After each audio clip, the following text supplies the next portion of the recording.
to the Mark Order Podcast.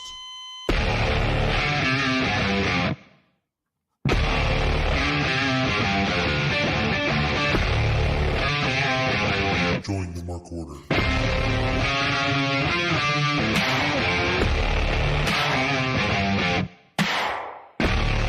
Hello, good people. It is Saturday night, and apparently that now means you're going to be spending your time with me watching some wrestling. Hopefully you'll have some fun. If not, well, screw you. Joining me tonight there is no Joe. He's I think in California. Unfortunately, I think he was supposed to go to whatever the New Japan show is, and I think his flight got canceled, so he missed that. So unfortunately for him, he gets to be in California, but he doesn't get to see wrestling. I don't know if that's a plus or minus. I'm not going to be the one to address that. But joining me is special guest from the Between Two Beards podcast on the Love Wrestling Network. It's Pluggo, or as I call him, Pluggalo. How you doing, Pluggo? Damn you, Ryan. Oh, what's up? Hello. How are you? I'm doing well. The Pluggalo name will live on in the ether, especially now that Violent J seems to be wrestling every other week for some independent promotion. So yeah, it's unfortunate. See, it's perfect. I nailed it. I know exactly what to call you. I'm not looking forward to it, but hey, it is what it is. But I'm psyched to be here to watch some Collision live. I haven't watched Collision live in a few weeks, maybe a month or so. You're watching The Accountant right now. I am watching The Accountant right now as it's finishing up here. But yeah, and we also have the Battle of the Belts tonight. Big night in AEW. Oh, their famous Battle of the Belts where all the belts change hands regularly. Right. Where it's always just... When's the last time a major belt changed hands at Battle of the Belts? Because this is like the 10th, this is like the 10th one, right? 9th or 10th? Yeah, but I think it's only happened one time. Right. Yeah. So I can't really. We have Drinking at Moe's joining us, at least for right now, saying he's going to be watching H2O Cage of Hell tonight. Had a huge chunk of roster on his podcast. Well, good for you, man. That's awesome. Very cool. See people you talk to, then go do their thing. Yeah. You guys over on the Beards talk to lots of wrestlers, so that's a. Yeah, it's kind of nice. I actually today on For Exposure with Blair, our independent wrestling show, we talked to Barack Arani of Paralera from Love Wrestling, and he kind of gave me static for not picking him ever because I always pick Taryn from accounting. And I said, you get in the relationship with these wrestlers that you interview and friends of them, and yada, it just becomes hard to pick. So yeah, now you're trying to pick favorites. Yeah, now it doesn't ever work well. But H2O, I've become small. I'm slowly dipping the toe more and more and becoming a deathmatch guy. So maybe I'll check out some H2O later on myself. That'll be on IWTV, I believe. Oh, you're now embracing the death matches? I think so. I've watched because I have my new thing is I keep a planner of like everything I've watched and what's coming up. That way I can be better at like what I'm talking about and just knowing so I don't forget at the end of the year when we do our awards show. And I've watched like the Nick Gage Invitational at the end of the year, and then I watched like 2 or 3 death matches since, and so that's probably more than I watched in 2023. Yeah, I don't catch a lot of them. I deathmatch, it's one of those things I respect the hell out of. It's just hard for me to watch a lot of times. Sometimes I worry that they're going to get hurt, and that just it is tough. Enjoy, but... Well, Drinking at Moe's, I am Pluggo right there on the screen. Follow me on socials. I want to check your podcast out. That sounds dope. Yeah, he's celebrating. If you're not already following me, I don't know. Maybe you are. Maybe we're already friends. It's so hard. I'm just not smart. Yeah, me neither. So are the Kaboomers going to be mad at us? Or is this still a thing? Hold on 1 second. Just gotta... Well, we got Big G in the house saying he believes Sammy Guevara will win the TNT title. Sorry, I thought I heard something. I wanted to see if it was someone there. Sorry. It's JPJ. He's showing up at your house. But yeah. So Big G, Sammy Guevara winning. That was I think that was it. I don't know. It's a waste of now that you have Collision on Saturday nights to even need Battle of the Belts. Like, let's be fair here. Right, and I don't know if that's because it's in the contract or whatever it may be.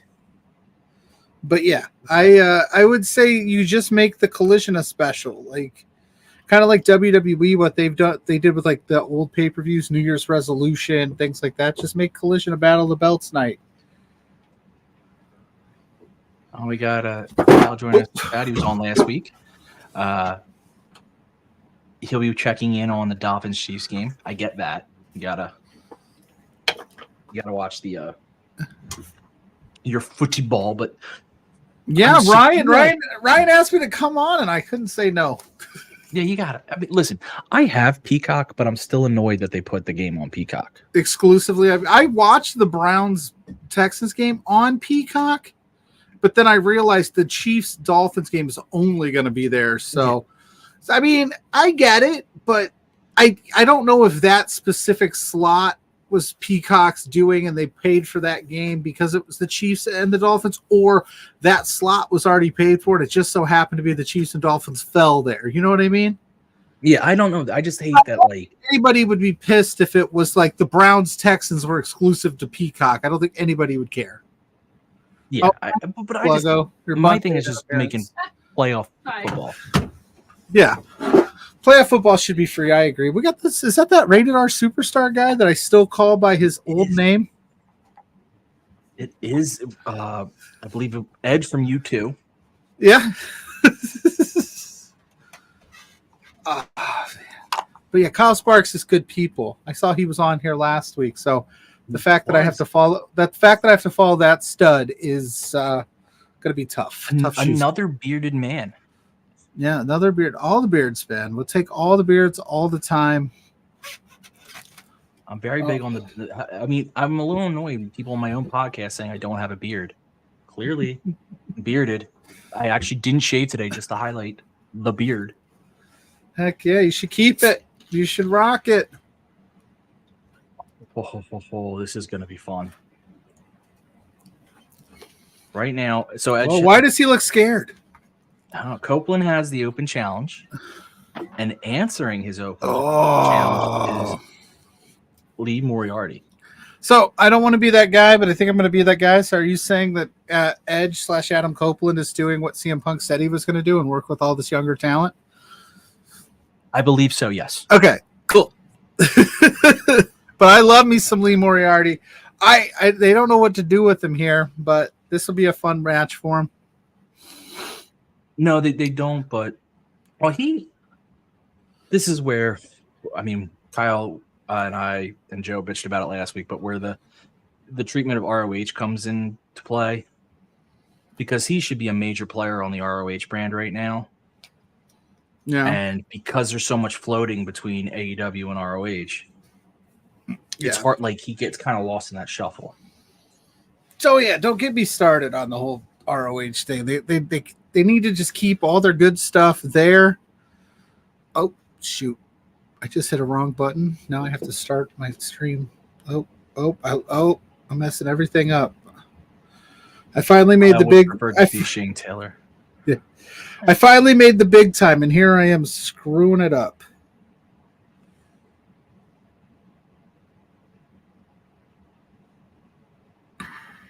All right. I don't know what's going on. Hold on. All right, I think we're okay now. Lee, all I'm saying is going to tap Copeland out. Are we in commercial? No, we're live. Okay, so then I'm okay. I got it. You'd be significantly behind. No, I think what happened is I had to start over. I got kicked out, kicked back. Oh, here we go. Wait, nope. Now it's just playing commercials again. All right, we'll figure this out. I don't know what's going on. Well, what you're missing right now is the start of the Adam Copeland Lee Moriarty match.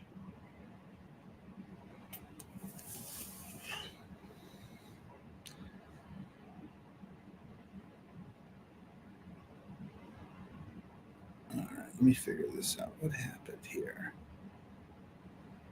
Oh, I got it. Got it.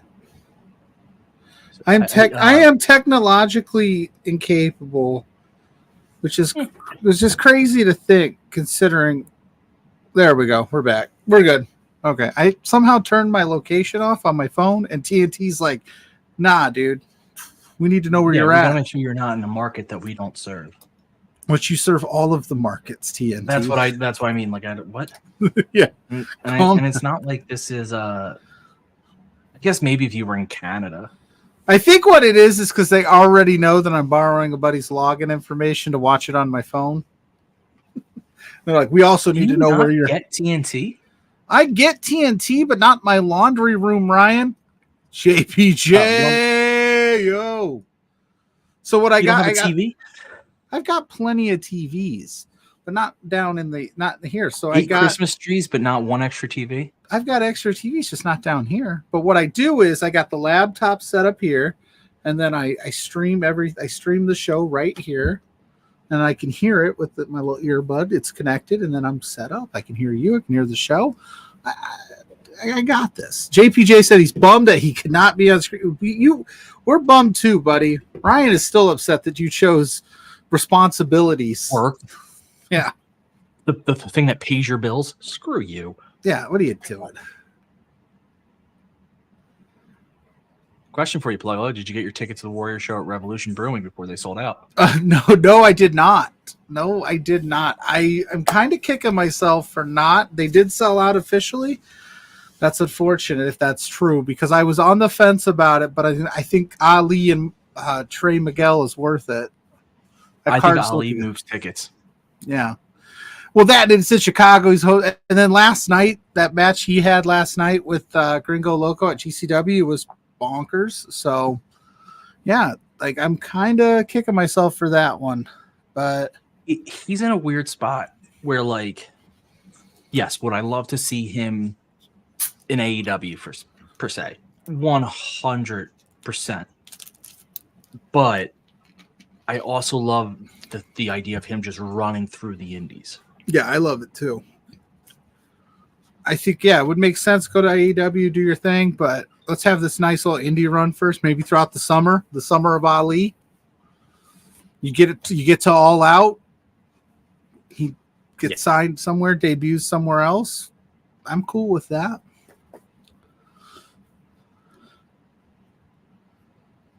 Because as much as he didn't wrestle in the WWE, does he want to go to AEW where the schedule is lighter and he doesn't wrestle all the time?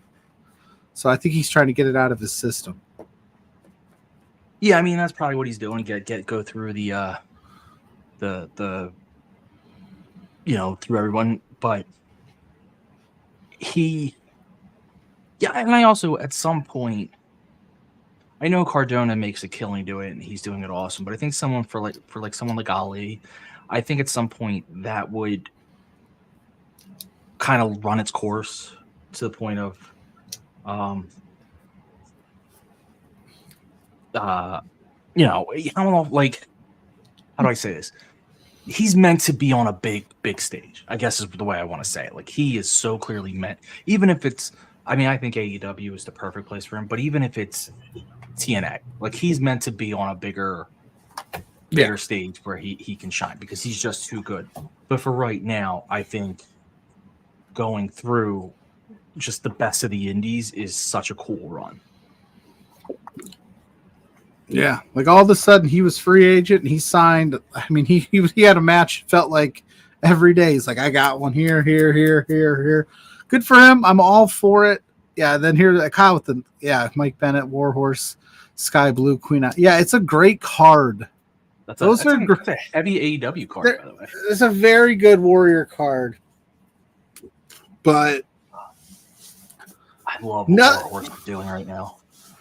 What happened to Warhorse? I must have missed it somewhere in the ether, and all of a sudden he's like a serious guy now. He's not the snap into a Slim Jim guy.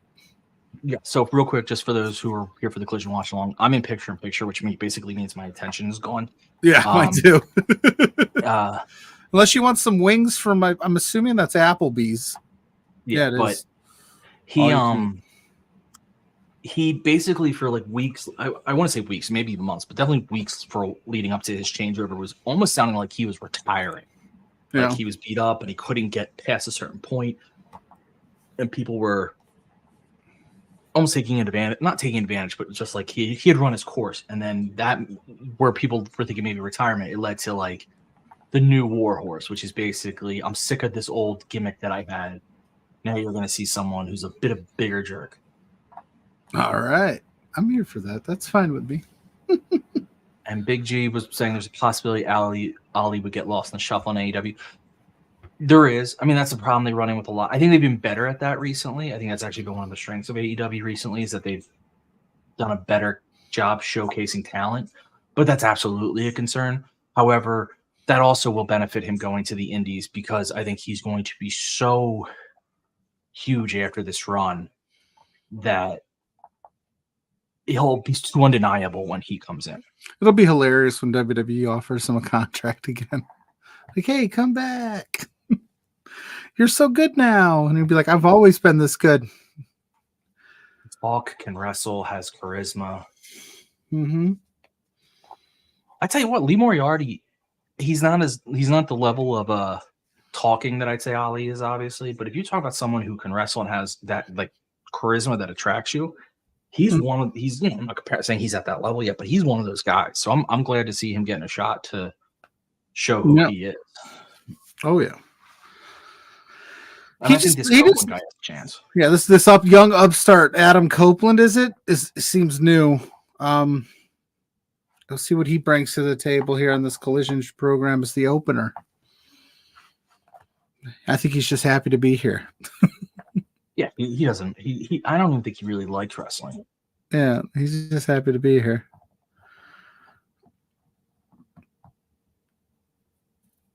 But yeah, Moriarty's played it well. He is dead. He is dinged up, so he's playing that really well. I like Lee Moriarty a lot. I just don't know what you do with him. Because there's not really room for him right now. So yeah, keep him on ROH with Kyle's bread and butter. And I don't watch Ring of Honor. One, because it counter programs my podcast, and two, like it's just another thing I got to spend $10 on. I like it, but it can just be tough. And there's some hiccups along the way. Yeah, and Kyle saying, putting the Puro back on Yuta instead of Moriarty was a mistake. That's what I'm saying though about the delineation between ROH and AEW, because Yuta's AEW. Yeah. But Moriarty's up until tonight, now of course it's changed, but up until tonight he's been primarily ROH. So without it makes it tough. They get lost. I don't know.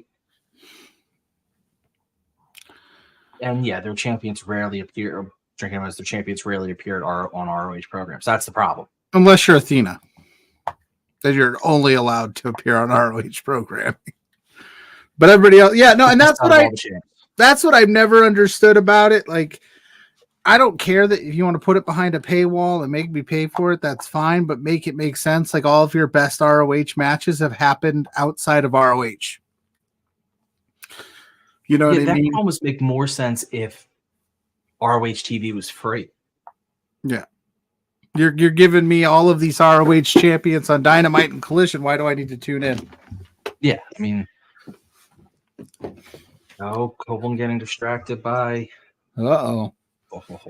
That's a rookie mistake, Adam Copeland.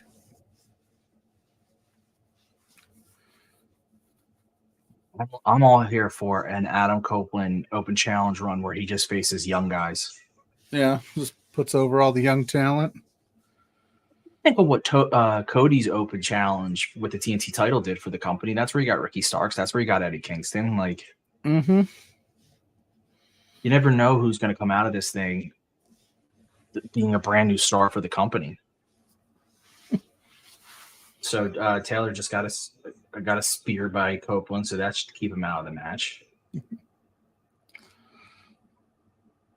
Oh, I just got it. I just saw it. Oh, that's filthy. Oh, you're behind. I am behind because I got kicked out because of my location. You can't go like live. I am live. I'm watching it live. Clearly not. You're behind. Well, I can't help that my feed is a few minutes. That's what I was saying. You're behind. But I'm still live according to my phone. Listen, doing the best I can, okay? I never claimed to be a professional, Ryan, okay? You're the CEO blowing budgets. Yeah, but that's about the only thing I'm good at. And you and I both know that when you were figuring out a guest list for this evening, I was like probably 65th, maybe 70th. Listen, we're going in the 60s. We're going with 69 to honor Kate. But I mean, who should be here, actually?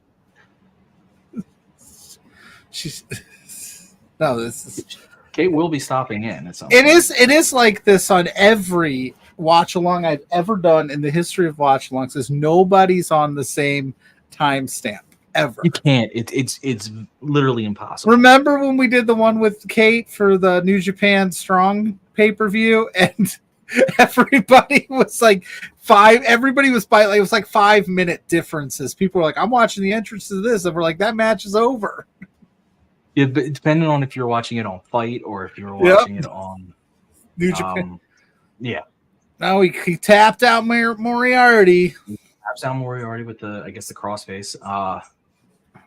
But is this also kind of like selfish in Adam Copeland's little way, right? He's willing to work with all this young and upstart talent, putting them over and giving them good matches, but he's also just doing it to rack up wins to get to that TNT championship again.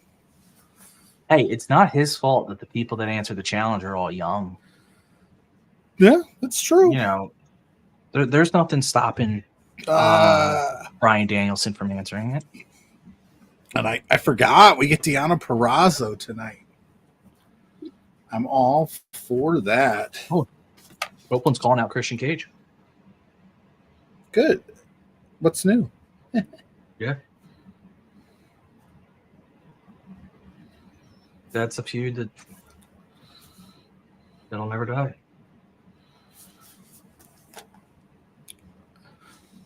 Where are they tonight? Where is this? They were in Charlotte or North Carolina area last week. I don't know where they're at now. Oh, who's coming out? Or is that just his music? Okay, it's just his music. Now they're doing a recap of last Saturday when FTR got helped by Daniel Garcia. He's just out here saying, you know what? Don't forget about me, Christian.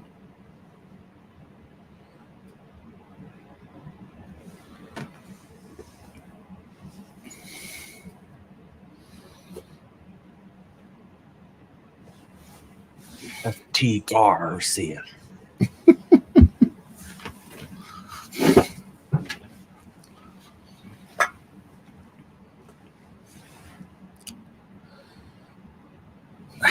The House of Black. I saw some crazy stat that Malachi Black didn't wrestle a singles match in 2023. That's crazy to me. Yeah, it's nuts. That's nuts. So I often think I kind of like a lot of what the House of Black did when they what they did in the trio. So I don't necessarily complain. I don't always think it's a bad thing that a guy hasn't wrestled a singles match if he's giving me something else. Yeah. When you're doing nothing and then still only wrestling, you know. And Big G with a good point. Why is there a championship match on Collision when they have Battle of the Belts tonight? Because not everyone's going to tune in to Battle of the Belts. That's my guess. And you got to have somebody tuning in prime time. You got a reason to tune in at 8, I guess. I don't know. That's like I said. No idea. It should just be AEW's Collision's Battle of the Belts night, or you could do the Rampage Battle of the Belts. Whatever you want to do. Lance Archer and the Righteous. Is Stu Grayson hurt? No. They just have not. I'm trying to adjust. I'm all over the place. I do that all the time. No, he's not, because he's just got announced for C4 this next Friday. Him and Evil Uno are teaming up. Unless he did get hurt in the interim, but no, he just was announced for that show. I just don't think because he hasn't been on AEW or ROH since that triple threat between the Dark Order and the Righteous with Stu. So I'm just wondering what happened. You know, like how the Dark Order wasn't featured on the Brody Lee tribute show. They were on Rampage.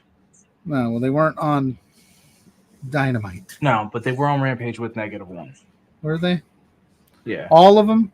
Reynolds, Silver, It was Uno? a triple threat match. It was the Dark Order with -1 versus Daddy Match, Cool Hand Ange, and Jake Hager, and Dark Order won.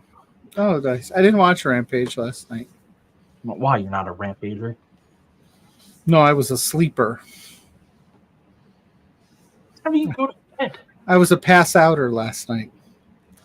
I go to bed. I do work. I work during the day. I was Friday. I get up early. I work 6 to 2:30, and then. But for some reason, last night, I was exhausted. I laid down to watch the GCW show. I watched like 2 matches, and I passed out.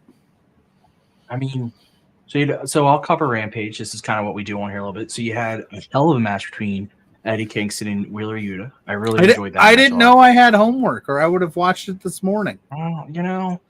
You got to tell me these things. I just assume you watch wrestling. I mean, I'm sorry. I do watch wrestling, but I didn't watch that yet. Then you had a match between Swerve Strickland and Matt Sydal. This match was solely to make Swerve look dominant, so that was fine. You did have an interesting private party in a kind of call out Top Flight and Andretti, so we'll see where that goes. That'd be fun. They should be some fun matches. Queen Aminata and Hikaru Shida had a match that was a banger. That was a hell of a match. Nice. We had the triple threat we had the 6-man that I told you about, but we also had an update on the romance saga of Ruby Soho and Cool Hand Ange. Looks like Saraya and Harley Cameron are playing a little devious, because they showed a video of Cool Hand and Cameron kissed Cool Hand, and it made it look like he was into it. So Ruby threw a cake in his face. Oh. But then when they left, he hit play again, and you see that the rest of the video, he pushes her away. So they're playing their mind games. And then Cool Hand Ange wrestled his match with cake on his face. Well, I'll have to watch. Yeah, only if you. There's only so much. Yeah, there's only so much time in the day, and there's only so much wrestling you can watch. You know what I mean? Meh. You know. Now we're seeing Chris Jericho and Sammy Guevara do their talking. Yeah. So it's time for Chris Jericho to go away for a little bit. Just get out of here, because that was a choice on Wednesday night to drown out all of the boos by just playing his song throughout the beatdown. Yeah, I don't care. Listen, there's a lot going on there, and most of it is not something I'm going to discuss because it's stuff I don't know enough about to. Right. It's serious enough of a situation that if I don't know the details, I don't plan to discuss on it. But if nothing else, it can only help him to have a short break. Yeah, get it figured out, get it squared away, whatever it may be. But yeah, having him just be on the TV every week after that came out is tough. Plus, they're kind of running out of stories for him for right now. Let him go away, and you could set up a lot of fun stories on his return. Yeah. Ooh. I'm so bad with. Oh, okay, that's why I'm not as familiar with it. Well, Lance Archer coming out, so this is our 6-man. Jake the Snake is still with him. Jake the Snake Roberts still kicking. He's someone I hope gives people advice in the back on how to cut promos and stuff, because he's so good at that. Yeah.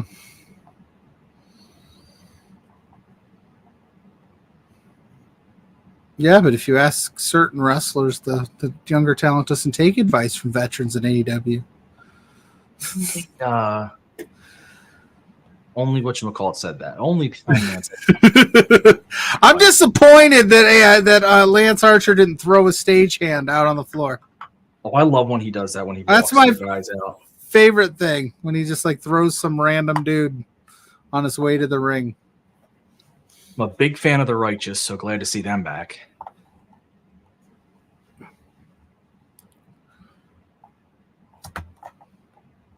Weren't they an ROH team? Are they? They were an ROH. And now they're AEW? I don't know. Again, there's no. We'll figure it out. Lance Archer in the gold pants tonight. Well, the problem is this is for the ROH 6-man tags. Yeah, and then that's my complaint. If it is, that should be on ROH TV that you're paying for, and then give me 3 other people, build up some stories. If you want to do like contendership for ROH trios, but they already have a trios AEW that they're not doing anything with right now, right? Well, what sucks is I don't even necessarily say you treat ROH as developmental, but if you just treat it as a separate brand, you could be building up guys there or teams there, and you can be building up your 6-man so that when teams get over enough, they can come into your trios on your main roster. Like, it'd be a nice rotation of being able to keep talents fresh. Yeah. That's what I'm saying. Like, the Acclaimed right now is your trios champs, but they're busy messing around Bullet Club Gold and becoming a 6-tuplet? I'll be honest, I liked that. I liked Anthony Bowens being like, the only way you win in this company is by just having by being in a faction and having a lot of friends. Yeah. Because it is the truth. The only way you win in this company, like apparently in the past, the only way people have won is just by playing the numbers game. Swolverine. Prince Nana, the star. I love Nana. Who knew that? Like, I knew Nana was good, but who knew he would be at where he's at right now? Yeah. God, there was one point they were talking. There was just people on the camp of like Swerve should drop him because it doesn't fit the serious side of Swerve.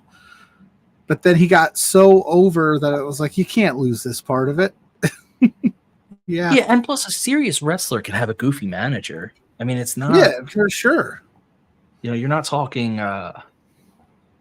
They both fit. Like, it fits the thing. Swerve has got a goofy manager, but he's a serious dude.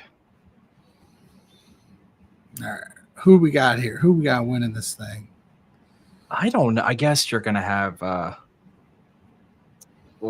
whatever. Are they the Mogul affiliates or whatever? You're gonna have them win. It's going to be a super disappointing evening if not a single title changes hands on a Battle of the Belts night. Sorry to be disappointed. Just like I say to all the women I date. Oh, there was only one. She's fine. They're all disappointed.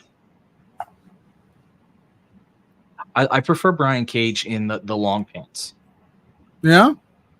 Yeah, something about a guy that size when he was in the trunks just always looked odd to me. I don't like the pants. Well, I think you're wrong. I'm on the camp that if I looked like Brian Cage, I would wear absolutely nothing at all times, so less is more. My twin, Brian Cage. I think you can be incredibly well built and still look silly in trunks. There's pictures of me and Brian Cage standing next to each other, and I can't tell the difference. Well, you have a beard. Yeah, at the time I had a beard, maybe he doesn't. But yeah, the abs are the exact same. Hold on. We've been joined, and now I got to get this brand thing set up. Oh, you cut Kate's face in half! By God, you broke her in half! I got to work. What up, fellas? What's up? I can go down to the bottom since this isn't my show. If you guys have to move me around, I can go down to the guest slot. Stop. I'm always on the bottom on these. I'm power bottom. What's How up? are you enjoying? Are you pro Brian Cage in pants or trunks? I'm the long boys gal. With most. Oh, I have been defeated because I said if I looked like Brian Cage, I would be in as little as possible as well. Well, let's be clear. Like, if I looked like Brian Cage, I would probably wear trunks. But I feel like, especially because he looks like Bowser to me. He's got like with the boots that he has on now and the long boys, like he's got like that video game look. I'll take it. There you go. I think even Khan looks a little odd in trunks. Something about trunks just look odd to me. Like you're wearing underwear. No, so a lot of he's got the skirt thing going on though. He's got like the. So most wrestlers look odd to you, is what you're getting. Yes. All right. I don't even know where to begin with that one. I feel like there's some wrestlers, like in general, I go long boys. but like FTR should not be in long boys. Like throwbacky wrestlers should not be. They should be in trunks or singlets. But like more modern wrestlers, I feel like kind of should be in long boys more often than not. Apparently, Pluggo just likes to see everyone in their underwear. We understand. Hey, you know, different strokes for different folks, buddy. Don't shame me.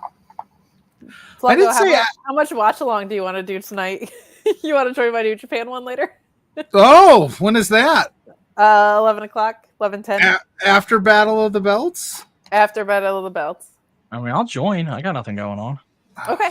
I'll send you guys the link after. I told Mrs. Pluggo that this was like a couple hours deal, but I mean, I'm sure if enough tweets go her way, it could become an all-night thing. It's fine. She can join as well. She'll talk about the books she read. What's she reading? We can talk about it. It's called The 7-Year Slip. That's what she's currently reading. Yeah, I don't either. Her goal is to read 300 books this year. Good for her. Awesome. I'm a big reader. I will be reading as few as possible. It works out perfect because she reads all the books she wants. I can watch all the wrestling I want, and there you go. She sits and reads. I watch wrestling, but it works out.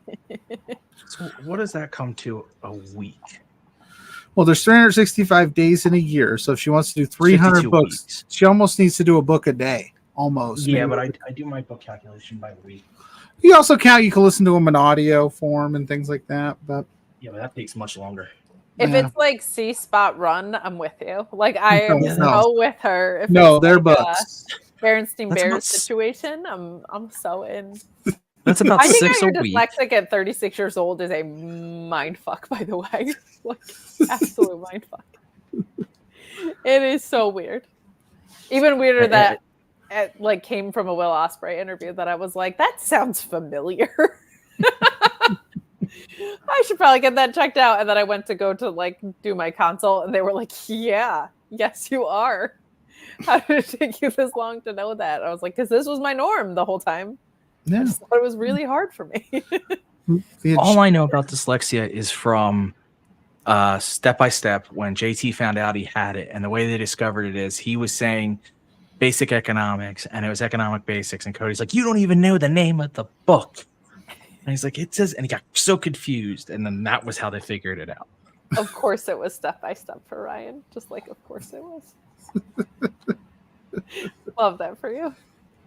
Step by step, day by day. Ryan, you and SP3 have never been on a stream together, have you? We have not, which is weird because we like almost all the same stuff. Yes. And you even have like same energies about wrestling, I feel like, for the most part. Just enjoy everything you watch. Yeah, SP3 will go on some pretty fantastic rants, but like he can watch NXT and not hate it usually, which is God bless him. Like he'll sign up for the cheesy backstage like high school drama stuff. Well, he's also a huge fan of like Degrassi and stuff like that. So it works out. Whenever people bitch about anything at Fightful, I'm always like, that's always my go-to is like, this is how people spend their time. And we had a show called Degrassi Dudes on our network. Like, how we spend our time, how you spend your time. I'm a bigger, I'll do all the sitcoms, but Degrassi was just never for me. Yeah. What do you got against Canadian teen dramas, Ryan? Yeah, Ryan. Nothing. I just never watched it. Yeah, Ryan. Jeez. I don't know what you're talking about. Whoa. I said that once on Love Wrestling and I got yelled at. By who? By Peggy. She's like, oh, you're making fun of the way we talk, huh? And I was like, no, I don't know what you're talking about. What do you mean? What you're talking about? I have no idea what you're talking about. Oh. I don't fear Canadian anger. They're Canadians. I said I am not reading 300 books because he reads mostly manga and novels. A little different look. That's funny. Yeah, books are. If it was like Klosterman short stories, I'm your girl. I'm trying to think of how many I read a year. You do read a lot. Yeah, I mean, but see, here's the thing: when I'm reading just fiction, it's easily over 300. But if I'm reading like history or stuff like that, you slow down a little bit. You have to do more. You take notes and stuff. So then it's Gotta take those notes. Lower. I just texted the wife and told her we're in deep conversation on a wrestling podcast about your reading goal, your book goals. Big fan of that book. Us wrestling fans just can't understand what that is. What? What? I used to go to Borders Books every Friday, and I would leave with a stack of books. Borders. Doesn't exist anymore. Nope. They overstretched.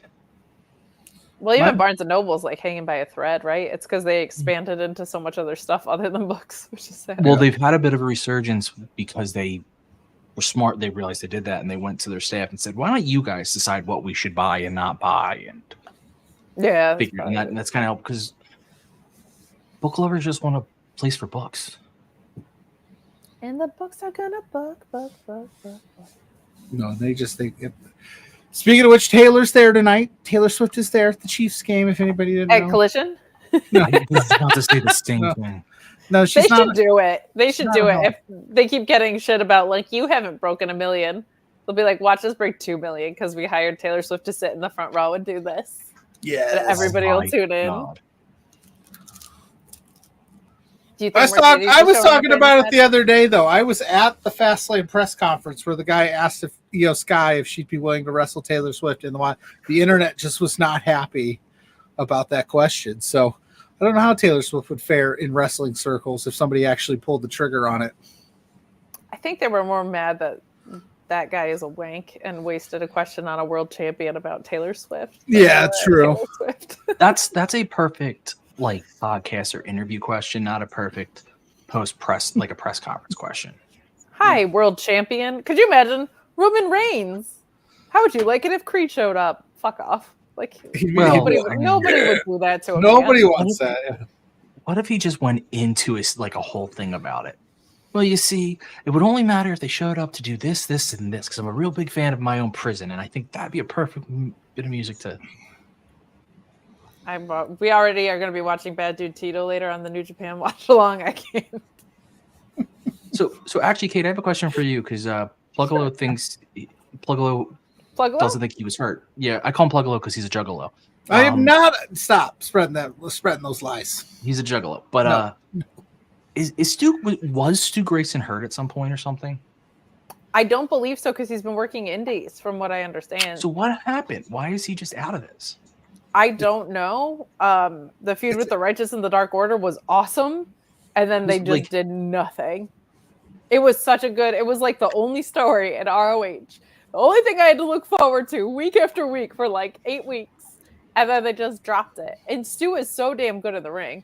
There's no injury that I know of, but there are different. We see it with New Japan already, right? New Japan was like, we don't think Kota Ibushi should be wrestling anymore. And then he signed with AEW because they're okay with that. And it feels like Kota Ibushi maybe shouldn't be wrestling anymore, unfortunately.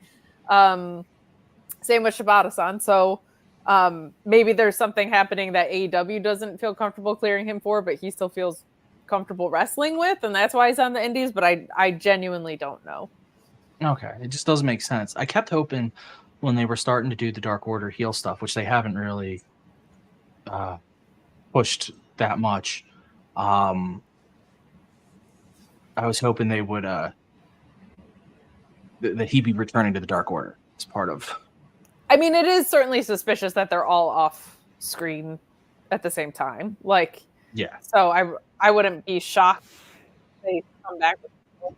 I was kind of hoping that they would be the Devils. Before it became very obvious who it was, I thought that would be a really fun thing to have Stu Grayson be the. Nana's got a microphone. Hey, they won. It was weird. I was watching them power bomb the guy, and then I'm hearing the 1, 2, 3 mid power bomb, so I had to restart. Having all sorts of issues over here. Yeah, my stream's a little bit shaky, but my internet's always trash. So yours, no. Man, do something with Lance Archer and the Righteous, please. That's what I said. They should have swapped the belts right here. They're not doing shit with them on ROH. You might as well give them to people that show up in ROH. It feels like we're heading for a split from Swerve with these guys, though. They haven't been coming out with them very much. The only common thread now is Nana. Nana, you got to make a choice. You want Brian Cage or you want to be with Swerve? I think that's an easy decision. I think it's Swerve.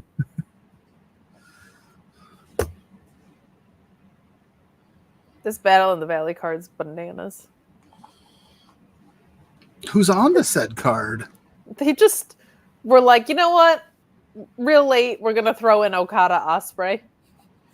What the fuck? Shit, now I should stay up. Julia and Trish Adora is on there. ZSJ and Bad Dude Tito versus Matt Riddle and a mystery partner. I'm wondering if that's Dolph Ziggler.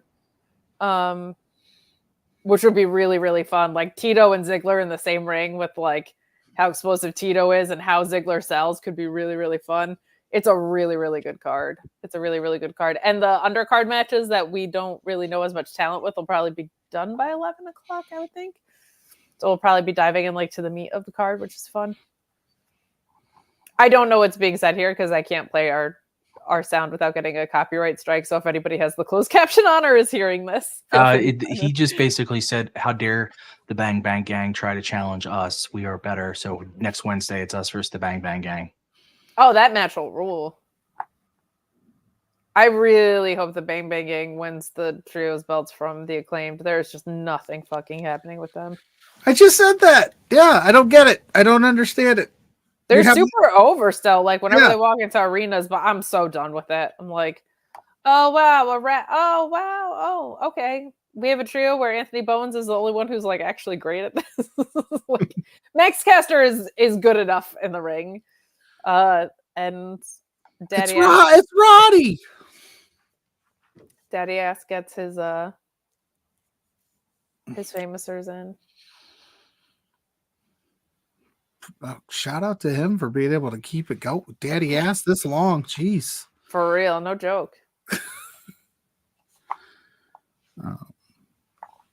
Preston Vance is just all about kicking asses. Taking names. Yeah, just straight up. I am very for an undisputed feud with Los Ingobernables. I am very into that idea. I'm very for the mustaches. As you should be. Pluggo, how were your holidays? They were good. Long. I work retail, so busy. But I did somehow manage a 3-day weekend for Christmas, so that was nice. Just to hang out with the kids and stuff, and good. Kept it real casual. And then New Year's Eve, I fell asleep at like 9 o'clock. So I had to work New Year's Day. Not the worst place to be. I'm an old man. Ryan was just making fun of me for falling asleep early last night as I didn't watch Rampage. It's Rampage. I watched. No. Though I heard Eddie and Wheeler was great. He didn't tell me that there's homework on this program where I had to know what was happening at Rampage during the rundown. At Rampage, you don't have to know anything. I was just saying that it's fine that he didn't watch Rampage, but the fact that he didn't watch Rampage because he was asleep. Okay. Fair. Yeah, sorry. Let him get his rest, yeah. Ryan. I do an early morning podcast. I watched Joey Janela and Myron Reed from No Compadre and passed out. Dude. But I did watch the Loco Ali match in the morning. I'm going to praise that until the end of time. So good. Also, Amanada and Sheeta was good last night as Matthew. I heard that. Yeah, I heard that was awesome. I am like unevenly emotional about this Mustafa Ali post WWE run. Like it is. I don't know this man. Like what is? We were talking about this. I part of me is like, yes, he's of the skill and talent that he should be on an AEW or even a TNA, like at that level. But the idea of him just running through the best of the indies with his level of self-production, self-promotion, and skill just is so amazing. I sincerely think he's going to have the year Ospreay did this year. Like, because the way he's handpicking his matches, he has all the power in the world because I'm pretty sure everybody out there wants him.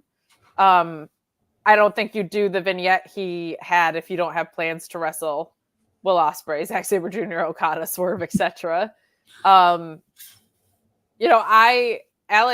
Pulaski came up with this booking and I love it, of him taking the international title off of Orange Cassidy and that being it. Like, he has that title. You want to go work the Indies with the international title? Awesome. You want to go to Battle of the Super Juniors with that title? Awesome. Like, and I like that for the international title.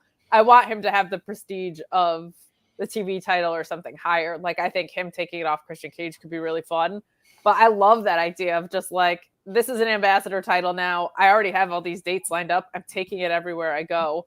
Is such a fun call by him. As usual, Alex has really good ideas. I loved the post. I like the post he's making after, like World Tour standings 2-0. Yeah. Oh, and he's good. It'll be 10-0. Like, I think that's part of why he's starting with this indie run is like, let me fight all these different guys and all these different styles who I have a history with. And he's explaining that history in all these post-match promos. The videos rule. The theme is fucking awesome. Like, oh man, I'm so happy for that guy. I think it's because he asked to be released and they denied it, and then they did nothing with him. And it felt like he was getting settled back in and on the same page, and then they released him. I'm like, wrestling in general is enough of a mind fuck that, like, to then go be up against that feels insane. Speaking of insane, God, I love Willie Mack. Willie Mack should not be able to do the things he does. I was just gonna say, I'd like to see more out of him. He like, similar to JD Drake, I'm like, I don't understand how you move for that size. Keith Lee has that too, but like, the air that Willie Mack catches on some stuff is nuts. I was saying with Ali, though, it's almost like, this is weird, and he's one of the few, I would say, where it's almost like once he runs through the indies, it would have almost like an expiration date, because he's almost too good to stay on there forever. Like, people will be like, all right, you need to be on a stage. Like, we need you on TV. Because there's like a natural step of the indies, right? Like Cardona, God bless him, he's making his money. Like, he does not have the next level stuff that Ali has. And the other part of it to me is like, I feel like Ali and AEW makes sense as a pairing. Like, in the same way that I feel like Jade and WWE makes sense as a pairing, or I've said it about Claudio. I'm like, Claudio and AEW is like the perfect like wrestler plus environment is great. And I feel like as Mustafa Ali was over with no time or exposure in WWE and like would get pops every time he came out, if he was in consistent programming and like a more sports-based, adult-oriented program with the character he's doing now, people laughed at me when I said that he could restore some of that Chicago market for AEW, and I think I'm fucking right on that. Like, I really, really do, especially based on yesterday and other things that I've been seeing and hearing. Like, I'm not saying he's CM Punk, but I don't think you can run 25 shows off of him, but I think you're going to start selling more tickets. Like, some of the 2 million views that were on his video are probably in Chicago. I don't think that's like an insane reach to think about. But I have all the belief in that guy. He's awesome. I just hope he's like healthy and smart and picks his dates and does whatever he wants to do, because he's also just someone you never hear a bad word about. Like, his past, nice. Dustin Rhodes, man. Still got it. Like, his post-match promo after the match in Paris when he was like, no, not like, fuck them. Like, show them, which I just like loved. Like, it's not like I used a slavery metaphor after I got released, which God bless you if you do, but like, he just has this very like, that's in the past, this is now, I am striking attitude, and I love that shit. Oh, there's the Bang Bang Gang. Bang, bang, bang, bang, bang, bangity bang, bang, bang, bang, bangity bang. I feel like Kenny Omega should come out when he's healthy against Jay White and be like, everybody would be talking about like New Japan history, but they should just be fighting for the gun thing. The finger guns. Exactly. Look at Willie Mack getting this reception. Fuck yeah. And good job by Dustin, too. Wow, you're behind, Kate. Am I? Yeah. Dustin's got to finish his story. Oh, wait, that's his brother. Let me see if I can. Oh yeah, I am behind. Dang. So many stories that need finished. So little time to finish them. My internet's a little bit more consistent now. Hopefully, it should. But see, here's the thing. So you have the Gates of Agony and Brian Cage versus Bullet Club Gold for the ROH 6-man. But I don't want Bullet Club Gold with the ROH 6-man tag. Yeah, shouldn't they be going after the Acclaim instead of trying to be friends with them if they're just going to go for trios titles? I think that's probably the next step of the story, right? Would be my guess. They fought these ROH tag titles, came up short. Now they just lust for trios titles. Oh, look, it's Hook. Well, they're a trio right now because Juice isn't there, so it makes sense they'd be in the trios division. Oh, it's that Hook guy that Jinder Mahal doesn't know. Did you see what Joe tweeted? I think it was just like Bane, because Hook had his bat signal. Yeah. He's the best. Listen, I said it on Thursday night. I am so happy that Jinder Mahal has trended twice in 2 weeks. Hook's getting all this shine. I'm here for all of it. I don't even care. I want Jinder Mahal to take a DX style tank to Dynamite, try to get in. I want it all. I love it. You're one of those, huh? I'm one of those. I'm a hooker. Hook rules. Jinder Mahal, though. I love me. I love me. I have a soft spot for Mahal because I am a 3MB lifer. Oh my God! Why do you hate them? Why would you wish that upon anybody? Hey, look at us! Look at us right now. My hero. One of my favorite wrestlers of all time. No, I actually really like Heath. So I that's a 3-man band. Oh, it was so good. People love to have a false memory about things. They're like, no, the title reign was really good. Yeah, it's like, no, you made fun of Shinsuke Nakamura for being Japanese. It was not a good title run at all. No. People can't hinder Jinder, baby. Discovery's got the little himself. He sucks. Discovery's getting into the wrestling. Is that? Did I just? I don't know what commercials you guys get, but I just got one for the little. It looked like Little Big Wrestling, like. Oh my God! Yeah, it looks like a TLC special. They had like a championship belt. I wasn't paying. It's like an inspirational documentary about. Oh, there it is. Little brawlers. That makes it sound like Micro Brawlers was right there. Hey, shout out to Micro Man. He's wrestling tonight. Micro Man wrestling Janela at GCW. That's gonna be something. That is a choice they made for sure.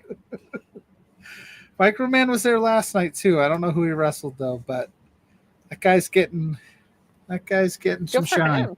Yeah, good for him. MLW legend. Okay, hear me out on this. Ready? Bullet Club Gold wins the trios titles because Juice is out for a while. He's having back surgery, right? Like, think about Bullet Club Gold versus LFI. Bullet Club Gold versus the Elite, maybe. Like, Bullet Club Gold versus Blackpool Combat Club. Like, that ring rate would restore the feeling. So Bullet let me Club be Gold clear. versus House of Black, proper. Let's go. I love Bullet Club Gold with the trios title. I don't like them with the ROH 6-man. There's a difference. No, they shouldn't. But I feel like they're going up against them, and then the Acclaimed are going to cost them or something for that title shot or whatever. You know what I mean? Like, I think that's going to play into the Acclaimed Bullet Club Gold story of we're going to get this, like, I was trying to help thing, and Jay White being like, I am literally a switchblade, and I will slice you up because you cost us this title shot. Oh, there he is. Daddy's home. Christian Cage is here. I'm so sad that I can't hear Nigel's commentary. He hasn't said anything as of yet. He's letting Christian talk. That was nice of him. If you're a friend of Adam Copeland's, you're an enemy of Christian Cage's.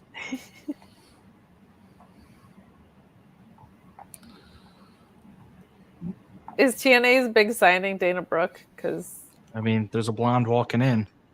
Oh, Is that's it Mandy Rose though? I don't know. They said that worlds were gonna collide. You're not sure as well, but they also meant that. So is that separate? Do they have a big signing and then they've got something else going on? I'm intrigued by what TNA's got going on here. I've been out of the TNA loop because the last 3 or 4 weeks were all like recap shows.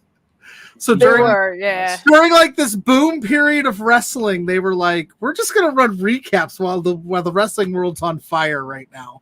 Sorry. And I was because they were gearing up for this reboot. I think they were not gonna, because everybody took the holidays off, so they weren't gonna be like, we're gonna do 2 weeks of fresh programming heading into a reboot. Was kind of like a weird thing for them, but it was like a month of it was tough recap shows. So Mother Wayne's at the house. Mother Wayne. We will not stand for any slander of Mother Wayne anywhere. A word, right? Not a word. We will block you. Nick Wayne, he popped up at GCW last night as well, from what I saw. He's been popping up more and more in the indies again after he did his farewell, I'm going to AEW thing. That's good for the independent wrestling world. More Nick Wayne. It is. I think he's doing some select dates, right? Like Defy and a couple. Yeah, he did. He did Prestige last couple weeks ago because somebody dropped out, so he took the spot. And then he was at JC. He's going to be at JCW next month as well. So, yeah. Good for him. Hey, what's up, Hangman TA? Doc said that Hangman's starting to look like Magnum TA, and I haven't been able to get that out of my head. I love it for him. I think that looks so good. So good, yeah. A little unhinged Hangman page. I'm here for that. It's fun. It is fun. I was watching Wednesday, and Samoa Joe's cutting that killer promo, and then Swerve came out, and I got all sorts of excited, and I was like, "This is perfect." And then Paige came out, and I was like, "Holy shit!" This is gonna rule. Very much feels like they're back on track here in AEW world. Yeah, I feel like the Continental Classic gave them a minute to breathe and reorient, and I think it's. I know. I'm gonna say this knowing that Tony Khan has already put his foot in his mouth on Twitter, but it felt like the last month or so with that Continental Classic and all of this that they realized you don't have to beat the WWE to be a successful wrestling company. But then, of course, he's getting into Twitter fights, so it's like, oh God, I don't know. Yeah, but people who take that seriously are silly. Right. He got 7.5 million impressions on a tweet that said, "Tune in." I think he knows exactly what he's doing, and people need to calm the fuck down. Especially on a tweet with a wrestler that those people that were opposed to it think sucks. He does suck. Jinder Mahal sucks. No, yeah. I'm sure he's a super nice guy, but he's not good at wrestling.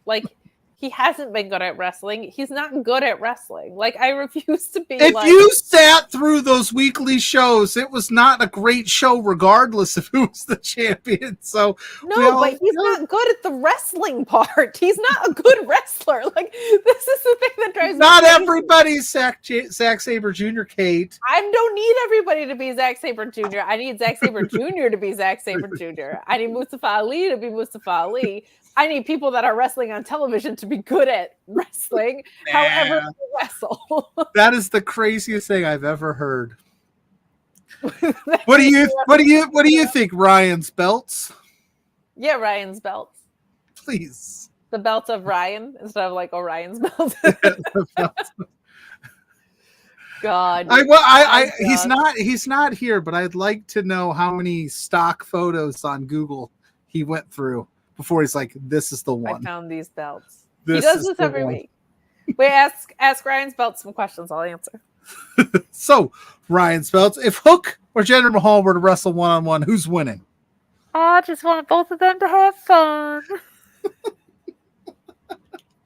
I don't know why. I said that this morning on a podcast. I said I just want both wrestlers to have a good time. I hope everyone wins. Because I can't keep picking against all my friends. It's fair. It's a fair point. I love JD Drake.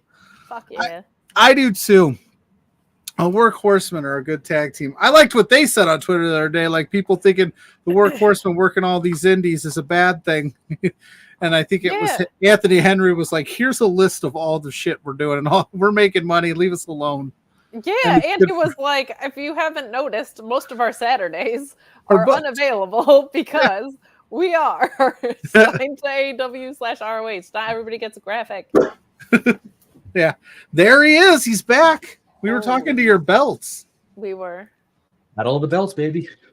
How many belt photos did you go through before you landed on that one? A lot. I wanted multiple belts. One belt wouldn't do. Guys, I don't like my nails. I don't like mine either. Got them all done. They're long. They are long, but I don't like I was like, I'm going to go with like a clean, neutral color, and I hate them. Now they just look like my flesh is extended. It's weird. I just cut my nails myself. Well, cutting them, yeah. I didn't do anything. My daughter thinks That's all I do. My daughter thinks my hands are crusty. You got to moisturize, buddy. Apparently. Get out that moisturizer. I love JD Drake. He's so fucking cool. He's awesome. He really is. She shouldn't move the way he does. I have trouble getting off the couch. This guy's just doing crazy shit. He's like, I can moonsault. And I love that Anthony Henry is like ripped and jacked. Oh, and, like, I loved that move. Strong and slow and like a completely different. Like the big boy is like the faster moving guy, and Anthony Henry is like, I am jacked, but I am like all strength. And yeah, I like that there's someone in wrestling built like me. You know, Anthony Henry and I, very similar. Obviously, yeah. You have more abs than him, but yeah, me and Brian Cage, like we were talking earlier, Ryan. Hell yeah. I'm more like Pac. X-Pac or Pac? I am very excited to hear that he sounds like he is returning soon. That makes me happy. Hells yeah, we need more Pac in the world. We really do. I was saying to Pluggo, I think AEW in the last couple of months has been doing a good job of spreading out the talent. So you're actually seeing more people. I think because the C2 like ate up so much bandwidth, it was like, okay, what do we do with everybody else? And then once that got alleviated, they were like, okay, now we can fold in more people. Part of it was them just clarifying what the fuck is going on with ROH, because now that ROH has a clearer roster, at least, like that lets you do some math on who's left over.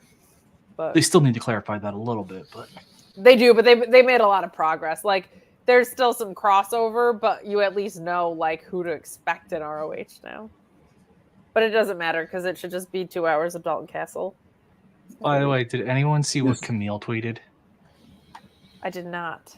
It was really funny. So people are like, "Is that Camille for the the TNA thing?" Because it was a behind the back shot of a blonde, and her response is, "I'm not shaped like that, y'all."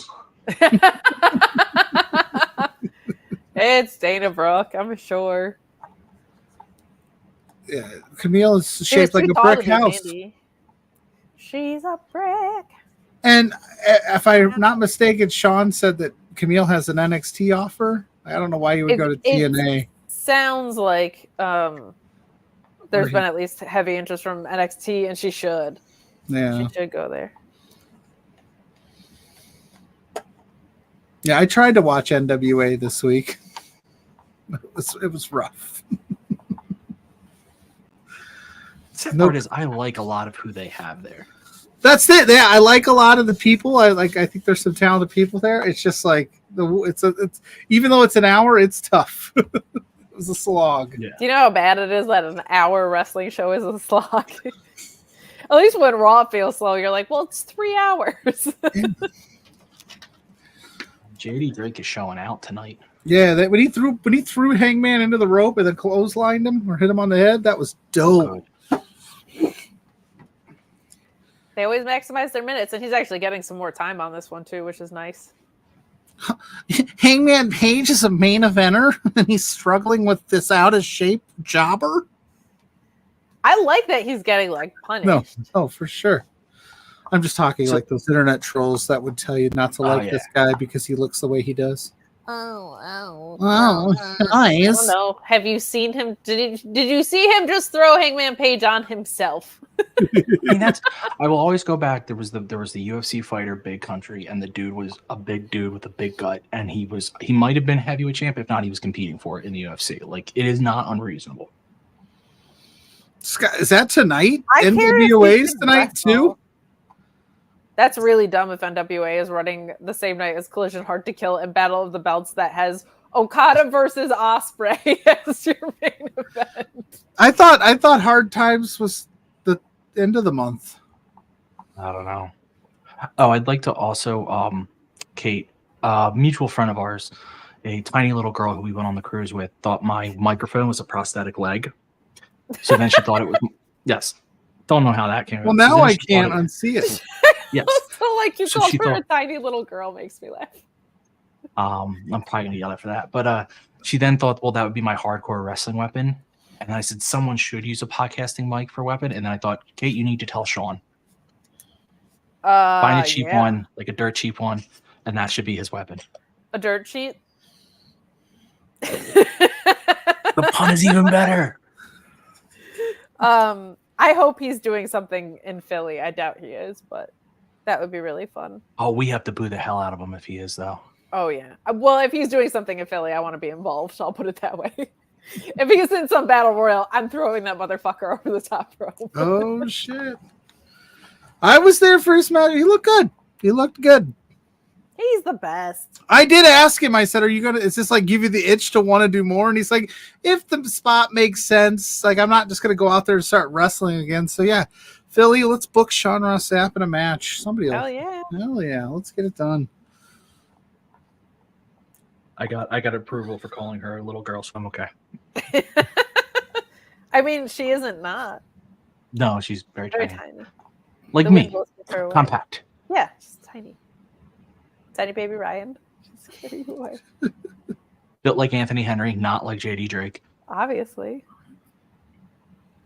Man, the Hangman mustache. Listen, It looks awesome. The Hangman mustache. Doc Mueller nailed it. He is going Magnum TA. Hell yeah. That's not Yes, a he bad should. person to be.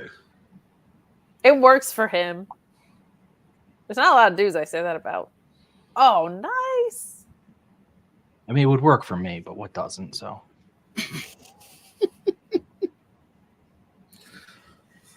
You need I'm really facial enjoying hair. It weirds me out when you have no facial hair because you look like a little kid. Yeah, you do look better with the beard. if I ever completely shaved, I will lose like 10 years off my face. It's weird. I know. I really 'cause like you this also match, by like- the way. Yeah, the Smash rule. I can't believe how much time JD Drake's finally getting. Makes me really happy. What were you saying about my amazing face? I don't remember. I just said it's perfect. I agree. I think I was gonna say because like you're also like always like in a backwards hat and a t-shirt, so it's like you're already when I see you because I don't work with you, I podcast with you, so I feel like between that and then when you have a shaved face, it just feels very like little kid energy. Like we're gonna go play a pickup baseball game. Fuck yeah, I'm not JD against that Drake. energy. No, I love it. I love it. Cannonball in the corner, JD Drake. Let's go. JD Jake showed up tonight. And He did. I was like, oh, cool. He's maximizing his minutes again, but they gave him a lot of minutes. Ow. Yeah, he didn't maximize them because he didn't need. They gave him enough that like. that made the planner. that finishing sequence I put is it in the goddamn book. amazing. It's in the book. That fucking It was ruled. a good match. What an awesome buckshot lariat to end it. All of Anthony You know, Henry's interference made sense. And you jumped the kick and hit him with the moonsault, which just So good.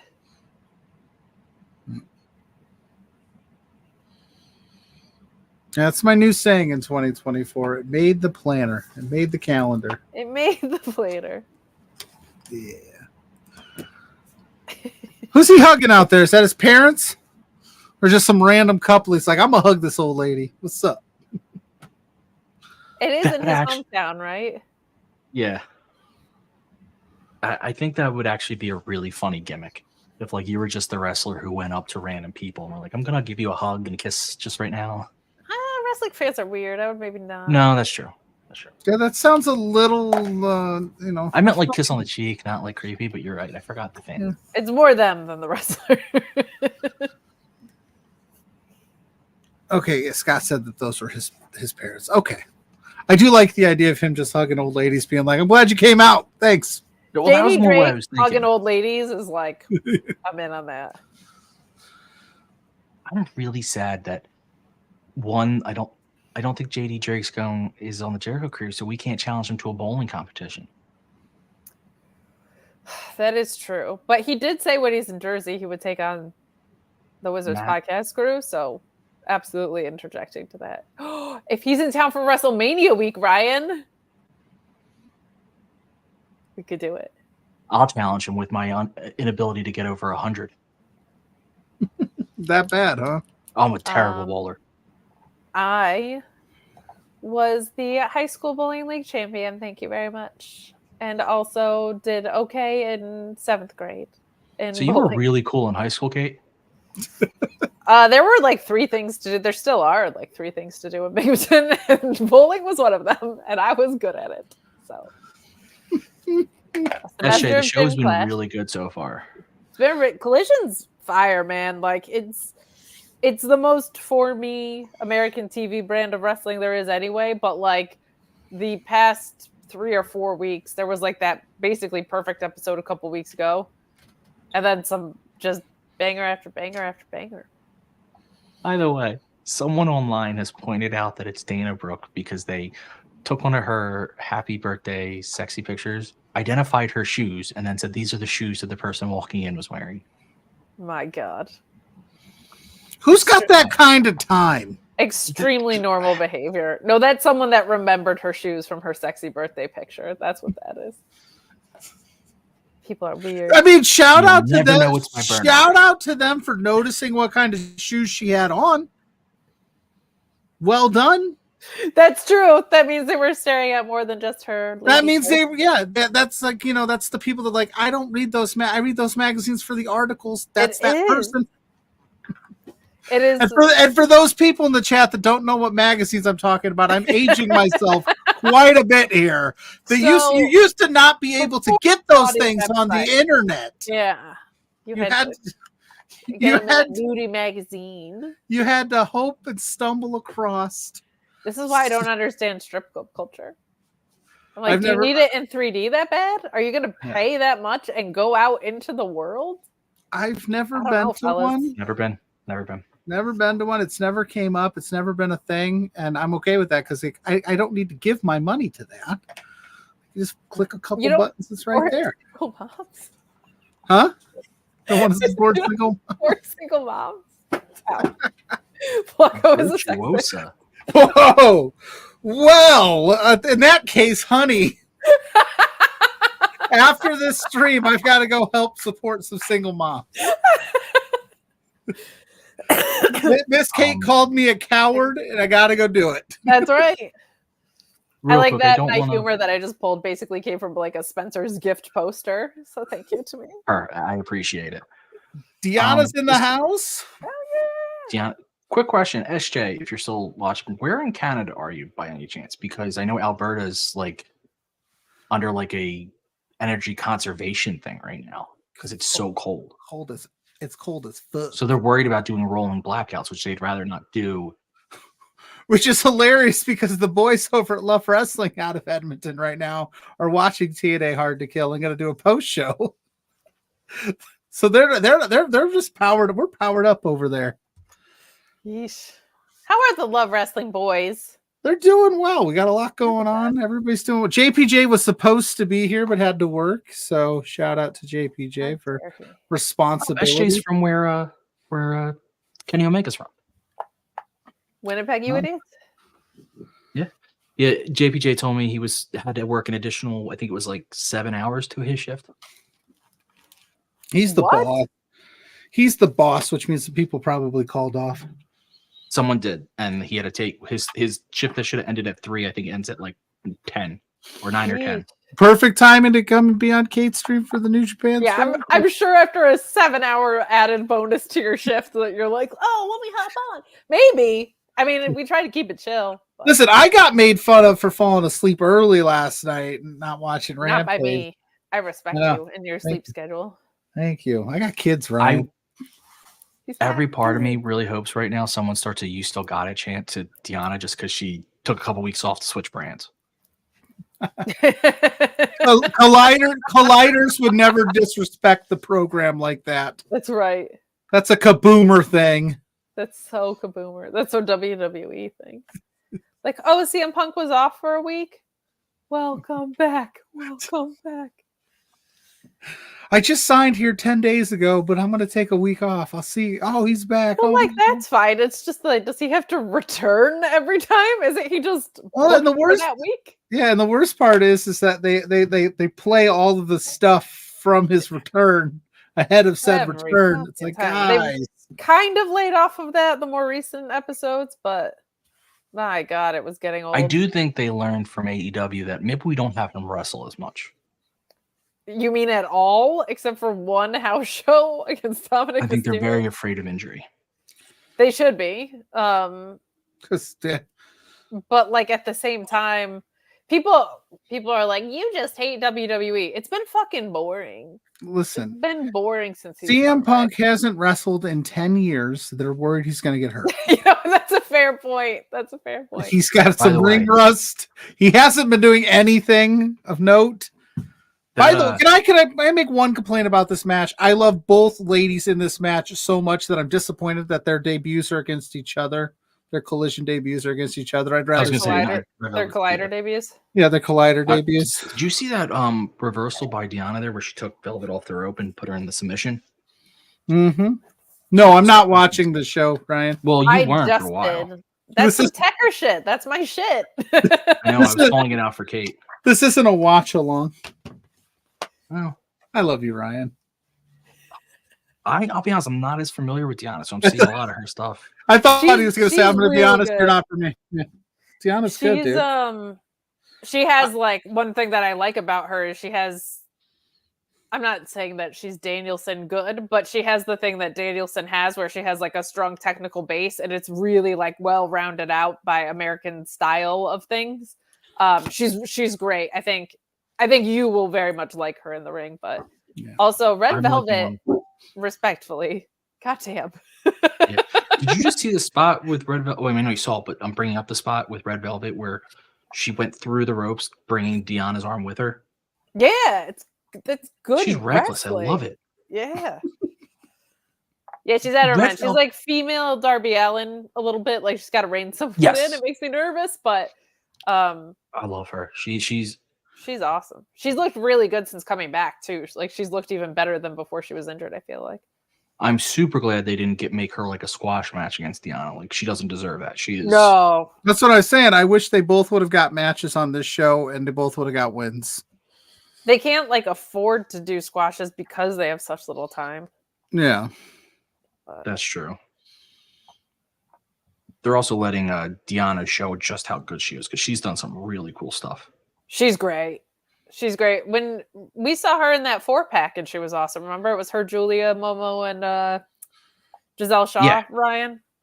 Oh yeah, that yeah. match I mean, was so awesome. Like she's good, man. She's really good. Like I've seen her wrestle a few times, but like I like TNA, but it's more of my when I can catch it, I catch it type deal. Tell me about it. I cover ROH. I can never watch it. But she is. She's great, yeah.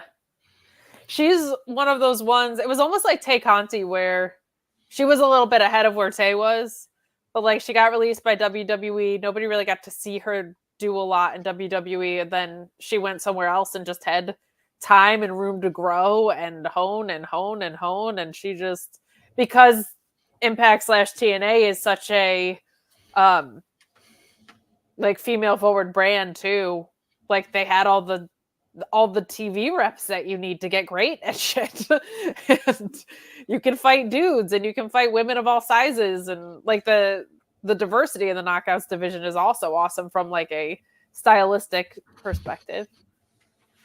If I were let go by an NXT or someplace like that, and I'm saying it specifically NXT, or if you're WWE and you're not like main event level, TNA is the spot to go because you will develop yourself like really well there.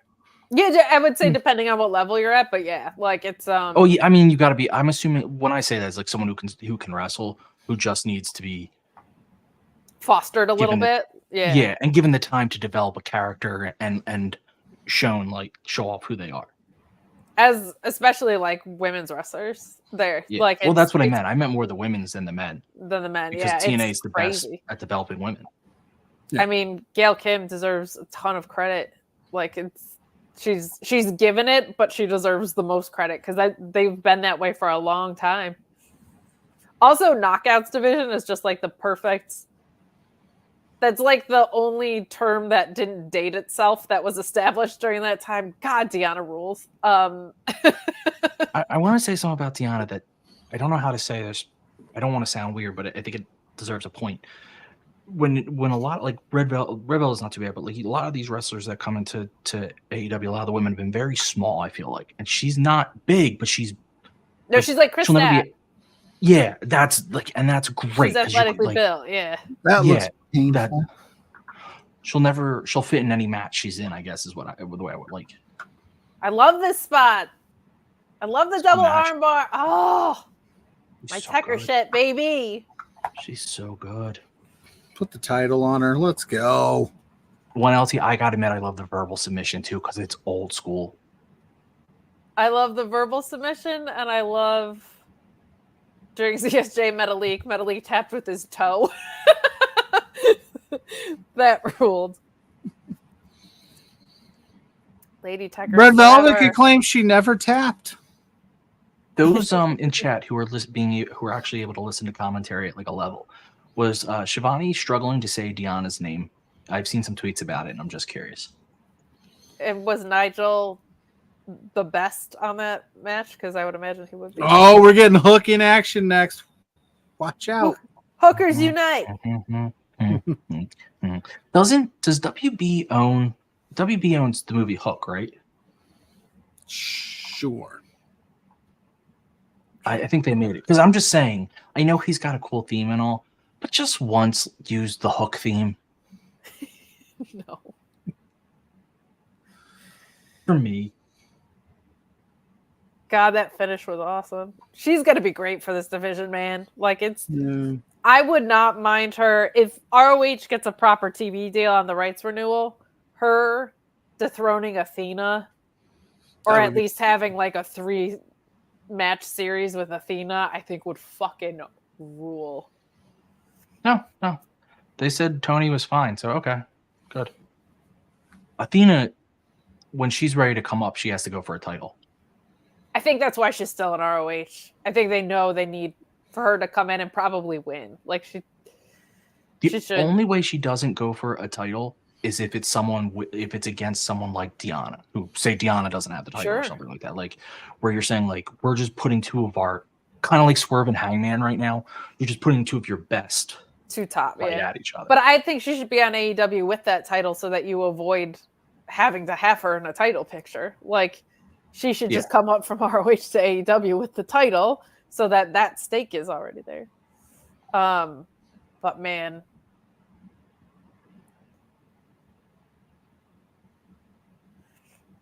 I'm going to go back and watch that with Nigel's commentary because I love him talking technical things. And so these TLC shows are getting wilder and wilder. What commercial do you have? I have the like mother like daughter show commercial now. Like what? God. What are these? Smothered. Oh, Tuesdays. Sorry, Kate. Sure. Sorry, Alex. I'm busy. Tuesday at 10 o'clock.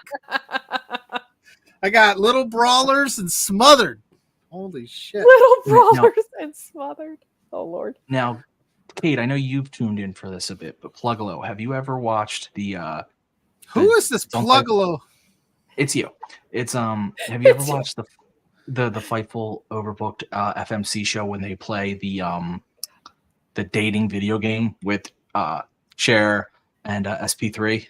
No, but I've heard about it. I usually am working during those. Right. Is it Love is Blind or is it Love Island? Yeah, it's like a Love is Blind. It's like an app or something. I have to get Shane Haste on that show. I'm not 100% sure. Shane Haste I missed the first episode when they told you which game they were playing. Just live tweeting Love Island Australia. Hells yeah. Love is Blind. Mrs. Pluggo's into Love is Blind, and then they were going to do the big finale live on Netflix, and they couldn't figure out how to do it, and we sat there for like an hour and a half live tweeting nothing. Like, when's it coming? When's it coming? Oh, Hook's here, baby. I was really into season 1 of Love is Blind, and then I don't know, season 2 was just too much for her. She's very in on Sister Wives, which is troublesome. I'm that classic husband that I will not go out of my way to watch those shows, but if she's got them on, I'm sitting there like, who's this bitch? What's going on here? You gotta if you're gonna bother to watch it, you gotta commit to it. And then I commit to it, and then she gets annoyed that I commit to it because I ask too many questions. Oh no, it's Love is Blind. Sorry, Kate. Damn. Okay. But it's on like the game, one of the games you can play on Netflix. It's so funny. Jeremy has like a Mickey Mouse voice for one of the characters for some reason. And when that character who's a woman freaks out, I think it's a woman, just ow. Absolutely insane with this. It's my, because he does the ha between everything. Ha! So like, hi, ha, hey, ha, you. Ha. Who we fighting here? Yeah, who is this? I don't know. Well, I just ran into the FTW. Has this kid, but that's what's his face from WrestlePro? What the hell's his name? He runs WrestlePro. He's running away from Hook right now. Is it Kevin something? Kevin something. All right, I'll go with that. Oh, Hook is struggling to pick him up. He ain't gonna be able to pick up Joe. What the fuck is his name? I like know him.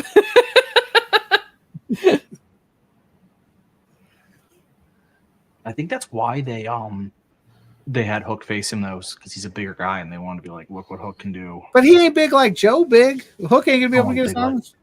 No, that's gonna be that's gonna be the spot when he like slams Joe.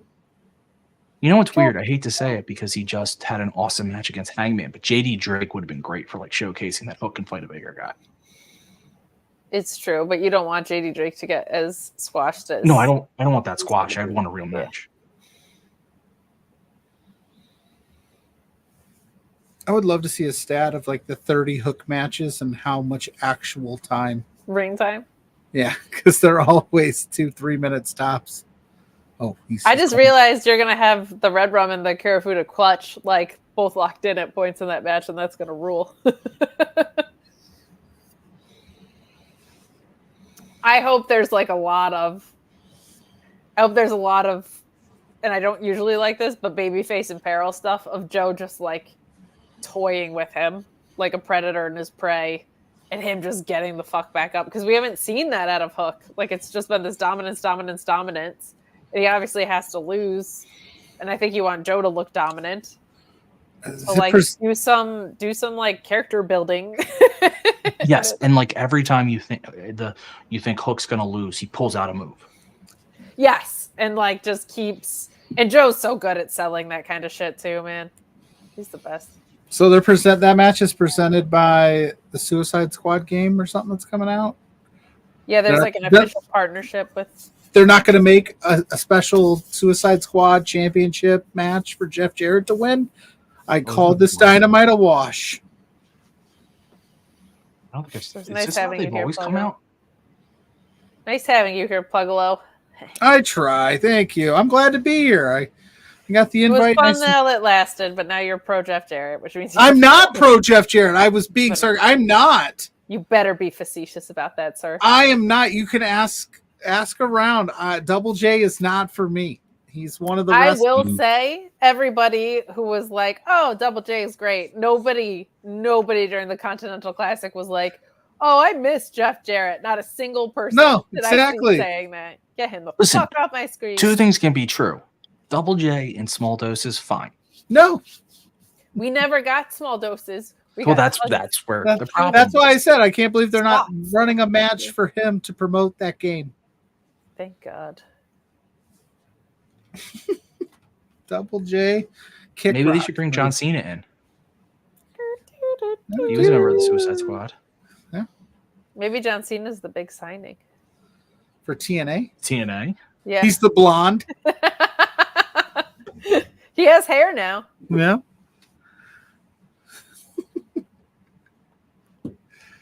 What's he up to? Back to the movies, huh? Kylie got it right. Deanna versus Serena Deeb. Yep. That's going to be good. That'd be good. That'd be good. Banger after banger. FT Gar, right? FT Gar in House of Black. Man, that entrance live is incredible. I don't know if you guys have gotten to where I think you saw it at Collision, Ryan, when we went. Yes. But this time, did they have the flames when we saw it live, though? Is the flames new? They might have not had them, Ryan, because they had. Remember how insane the pyro for Ricky Starks was? Went on for like 10 minutes. It went on for so long. I wonder if that was part of the, because there were fireworks next to the ring posts. I wonder if they couldn't swap that out. It's incredible though. That like spirally light thing when it hits the audience is really, really cool. And the stage at Collision. Whew. That stage. Oh, the stage. I love the stage. I haven't been to an AEW event yet. Slacking. I need to get to one. It's fun. It's a good time. Yeah, that's what I hear. The closest they come is Chicago, and then they only ran Chicago 47 times. Yeah, 47 times, but it's always a matter of just getting out there. Are you closer to? One LT says Flames are new, by the way. Flames are new. Okay. Is Hoffman Estates easier for you or harder for you to get to? Who's what? Hoffman Estates. There's like a venue in Deerfield, Illinois that like everybody calls Chicago, and everybody is like, it's not in Chicago. It's actually a pain in the ass to get to if you fly into Chicago and are trying to go there. Like, stop advertising it as being from Chicago. Oh, I don't know. I'd have to look it up. I know that like Allstate Arena when they ran the Punk return. That's I think 2.5 from my house. Not too bad. Like I'm super central to everything in the Midwest, but it's just a matter of timing. Sure. Money. Hey, Mrs. Pluggo, I'm gonna take like a 4-day weekend and just do a bunch of wrestling things. Have fun with all the kids. Bye. Yeah. Bye. See ya. Sounds great. Which do you have more of, kids or Christmas trees? Christmas trees. The kids have their own Christmas trees at this point. Oh, yes. Well, then again, I don't know. Maybe there's some little Pluggos running around that I haven't. No, that's not true. That corny like used to be the one to know. Yeah, that corny movie trope. Some kid when he turns 18 knocks on my door. I'm your son. No, you're not. I've been going to wrestling shows without you for years. Yeah. I love that FTR, by the way, is wearing white trunks. Big match whites, baby. Let's go. We are going out to House of Black, too. It's a nice... We are contrasting in style. Daniel Garcia did not get the memo. Yeah, he got the Black Long Boys on. It's because he belongs with Bryan Danielson of the Blackpool Combat Club. Apparently, Hammerstone and Josh Alexander are having a banger themselves. Let's go. That makes me very happy. That sounds about right. Good for Hammer. I don't have hate toward MLW, but at the same time, fuck MLW. What did MLW I don't have any hate for them, but also fuck them, man. Like, don't. You have to know where you're positioned in the industry and stop being surprised when talent wants out of contracts. That's true. You have to know when to hold them, know when to fold them. It's that. Know when to walk away. And you also need to, if you're booking someone for a weekend, you have to pay them the entire weekend. But that's over there. Makes sense. Especially when you're using indie talent. I'll just say this as well. When you set up interview slots for your talent, make sure they show up. Do you know why they don't show up? Because they don't fucking pay them the extra day. They don't pay the extra day, and then so they're like, if I can get an indie gig, I'm gonna go get paid instead, and then they just never bother to tell anybody. Yeah, instead of talking to old Pluggo in his basement, they go work. I get it. I'm not on the talent. Just the thought. carnies everywhere. Okay, Kate, you're about to see an awesome spot between Malachi and Daniel Garcia. I love how you said that, and my shit froze like immediately when Daniel Garcia sat down. Oh, Yes, well, that spot was awesome. I saw the Garcia arm drag and the missed kick and the sit down. Very nice. Oh, I want him to do it. He's not going to do it. Oh, that's not nice. Poor Daniel Garcia doesn't deserve that. Daddy. Oh, shoot. Daniel Garcia's wrestling. I got to put on my I wonder if I'll see Daniel Garcia every time I go to eat this time on the Jericho Cruise like last year. There we go. Oh, I like it, Pluggo. The puff hat. It is a puff hat. Yes. Puff. Puff and because if you know, he neither confirmed nor denied he taught Daniel Garcia these moves. Oh, okay. All of them? Every single one? The yes. sharpshooter? No, the dance moves. Oh, okay. Yes. Puff on January 6th, Puff and Little Mean Kathleen put on a Twitch stream where they were streaming Fortnite, where they pretended to be hardcore right people, like the people that show up, like they were honoring January 6th. One of the funniest things I've ever watched. Oh my god. Puff is the best. January 9th, was it? The Tuesday? Whatever that Tuesday was, when Nikita Lyons lost. Alex, I had made the joke in our DMs. DMs are supposed to be a safe place, okay? I made the joke. It must be so hard for her this week to have taken another L. And he said on stream, he was like, this week of all the weeks for the culture and everything. I was like, oh, God. Yeah. I have a prediction for Battle of the Belts. Not one belt changes hands. I believe that is correct, yes. That was such a Preston weird. Vance By the way, Cassidy, like. By the way, the whole Nikita Lyons Blair Davenport thing in the parking lot, and they still had time to change. I was like, "What is this?" That was hysterical. So Ryan, they started a brawl in the parking lot. As it's NXT, as you do, but it was supposed to be like coming down to the ring from that brawl, but they were in different outfits. So that means they had the brawl, had time to change, and then came out to the ring.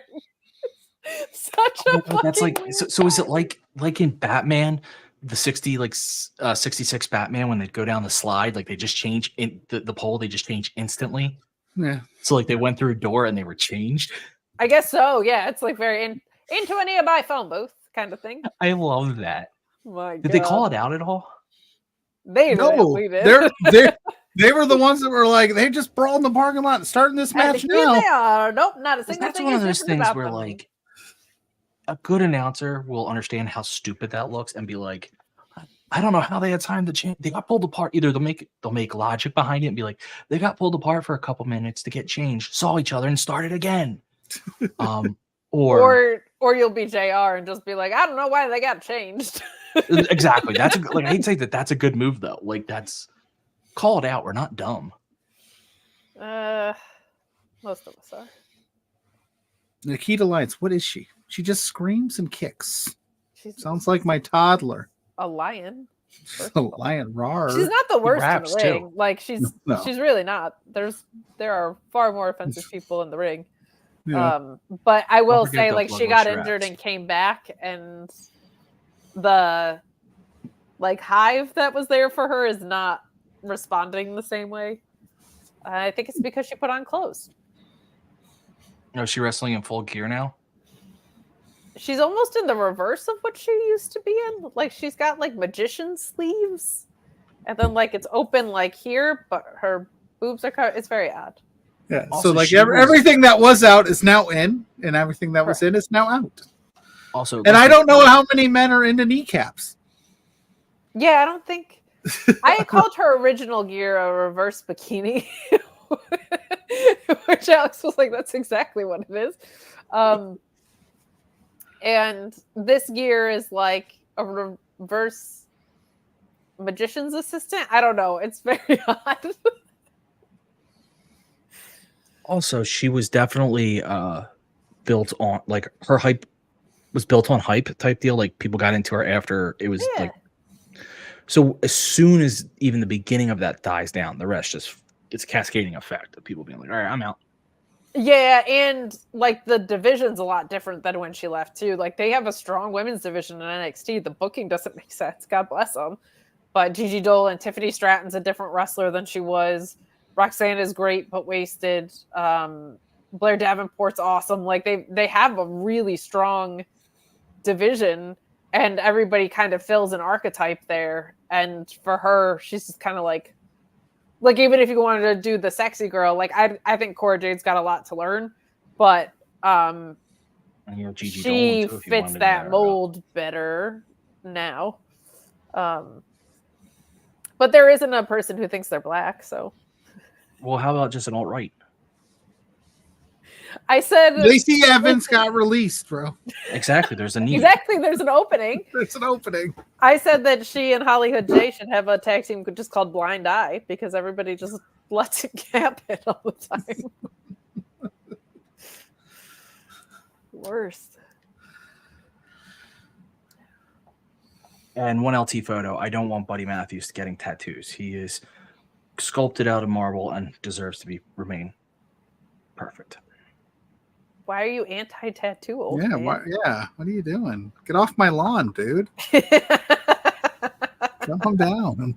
I believe things should be pure. Wow, that is, first of all, a huge lie. Well, that was what the thing I was giving to Nikita Lyons for her catchphrase. Oh, I understand. No, I mean, it is weird that he looks so like vanilla compared to the guys he's wrestling with. Yeah, but that's where him being fucking stacked is helpful. Yeah, it's because he's the one you got to look out for. Like, yeah, those.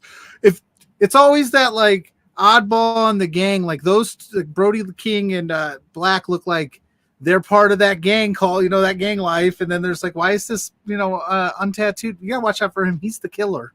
Careful. Yeah. The crazy shit he had to do to get into the House of Black, you don't want to know. You don't want to know. You don't want to know. No, you don't want to know. But when LT brings a point, Rhea is also covered in tattoos. Like he's just. Maybe he's not a fan, Ryan. Again, he understands purity. Whatever helps you sleep at night, Ryan. Whatever. Listen. Do you paint over the Mona Lisa? No. Are you calling yourself the Mona Lisa? More like Michelangelo, but I design the beautiful things. I'm not the beautiful thing myself, but I can't tell if you're shooting or working here. You don't like tattoos? Right. I don't care about tattoos.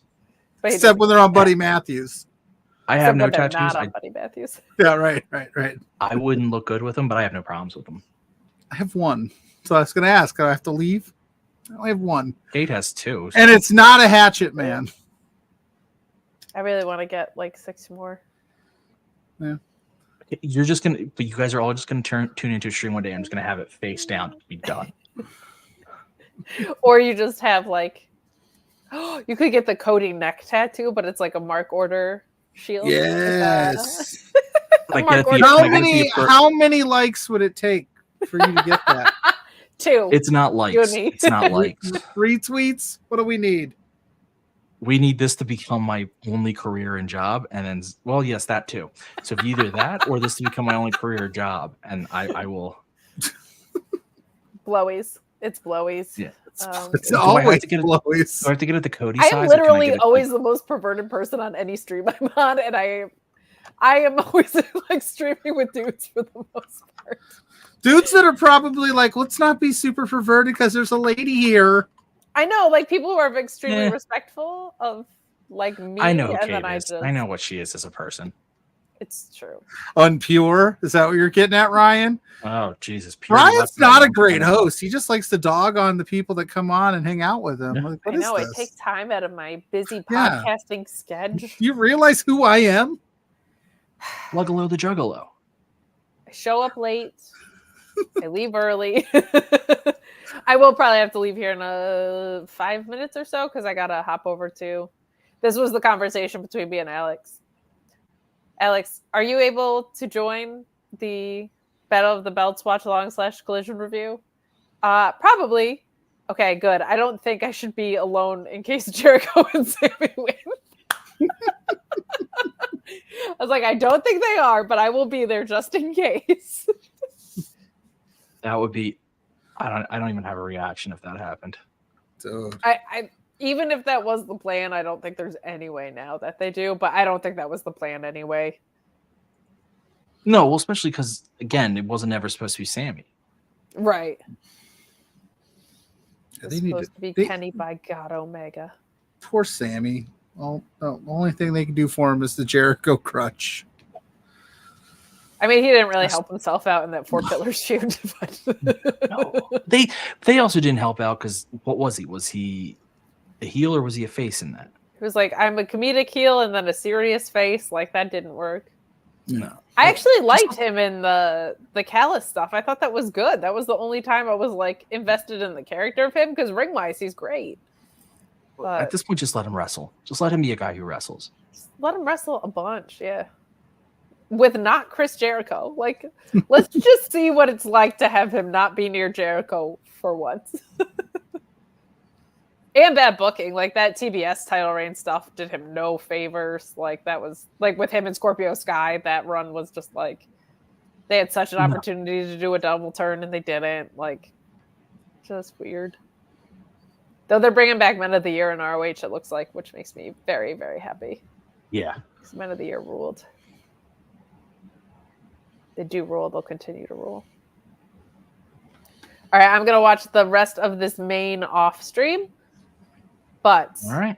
I will send you guys the link for the New Japan watch along. If you're watching this and are like, I just want to watch more along. I just want a more watch along. Feel free to join me. It's going to be New Japan Battle of the Valley, which starts at 10. But because of the Battle of the Belts watch along, I'm going to do 11:10 on my stream. The card is stacked. You can go to @MissKateFabe on YouTube. The card is laid out there. Okada, Ospreay, Julia, and Trisha Dora is going to be ridiculous. I'm very, very excited for it. So join us if you would like at 11:10 on @MissKateFabe. But thank you, fellers. This was fun. Thank you. Like I said, we'll see. I got to talk to Mrs. Pluggo. She's probably Don't strain your marriage over it. Oh, I never do. She's very understanding and she always says yes, but I always ask her anyway, and she gets annoyed. She's like, you don't even have to ask, but I respect her enough to ask first. It's very sweet of you. I'm a sweetheart. But also take a hint. She doesn't want to spend time with you. She's like, I think that's what it is. She's like, this marriage is better apart. Together, but apart. But we're together, but we're in other rooms. It was what was the phrase with COVID? It was like together alone or whatever. Like, oh my god, 6 feet apart or 60 as Mrs. Pluggo prefers. Well, I will send you the link, and if you want to join, and if she wants to talk about books, she's also more than welcome to. But feel free to join me later. I will see y'all in a bit. Bye. Enjoy the rest of the main.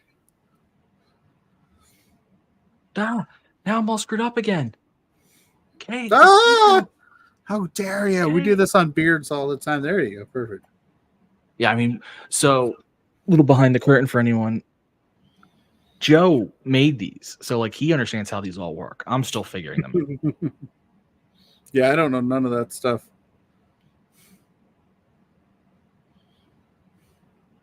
Oh, we're getting snow squalls in my area.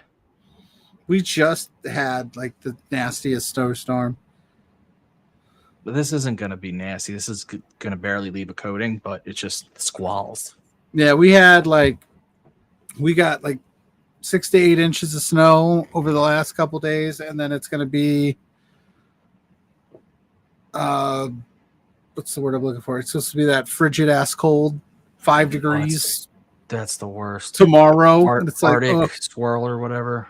Yeah, because we're getting that gust that went from Edmonton and Canada down. That's why the Chiefs game right now is super cold. Then tomorrow it'll be us, because I'm like in that jet stream being in the Midwest.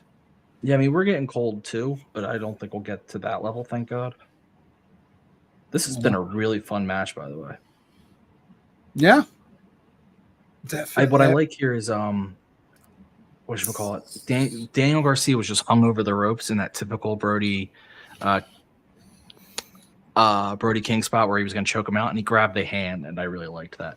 You know what I really like? Mrs. Pluggo's in the chat. Hi, honey. I was just. Hi, honey. The main event of my life. Hi. We were just talking about you. I want to make a joke about you out shooting your coverage, out kicking your coverage. That's fine. That's true. It's 1,000% true. I ask her every day, "What are you doing with this?" Every guy I know outkicked his coverage. It's beautiful. Yeah. Mrs. Pluggo's in the house. She got invited to Kate's stream to talk about books. So who knows? Maybe we'll do that. Big books fans. Oh, I am. I legitimately am. Books and things. Harold and the Purple Crayon is the best book ever written. And if you don't know what that is, if you've never heard of Harold and the Purple Crayon books, they're not books with words in them. They're just a kid with a purple crayon who draws things on each page. There's no words. Easiest read. Nah. That damn Pluggo. That damn Violet J making a resurgence in the wrestling world. We're now at that spot in the match, by the way, where everyone gets their move. Oh, that spike pile driver, and he was dancing on the ropes. No flips, no, just fists, but we're down with the thrusting. FTR. You can't flip, but you can thrust your hips, fists, and thrust hips. Hip thrusting. We're okay with that. I mean, Garcia is obviously don't really want FTR in the trios, but he is a perfect fit for their third. Mrs. Pluggo said she can't chime in about the wrestling, but she can suggest books that will make you cry. I can't really chime in about the wrestling either. But I also don't want to cry. Yeah, why not? A good cry is always okay. When's the last time you had a good cry, Ryan? Just like snot. You're unconsolable. I don't know, and I don't want to know. Probably, I don't think it's been that long. I just don't remember it. You just block that out. Exactly, but I don't read sad books. My favorite thing, if she's still listening, is she's doing her thing, reading her books, and I'll just hear some awkward noises, and I look over, and she's sobbing, or she's just shrieking. Whatever book she's just very animated when she reads. It's the cutest thing ever. Hey, Pluggo, we're getting advice questions in the chat. One LT photo has twin 3-year-old boys. Okay. Help. What do you need help with? Which part of it?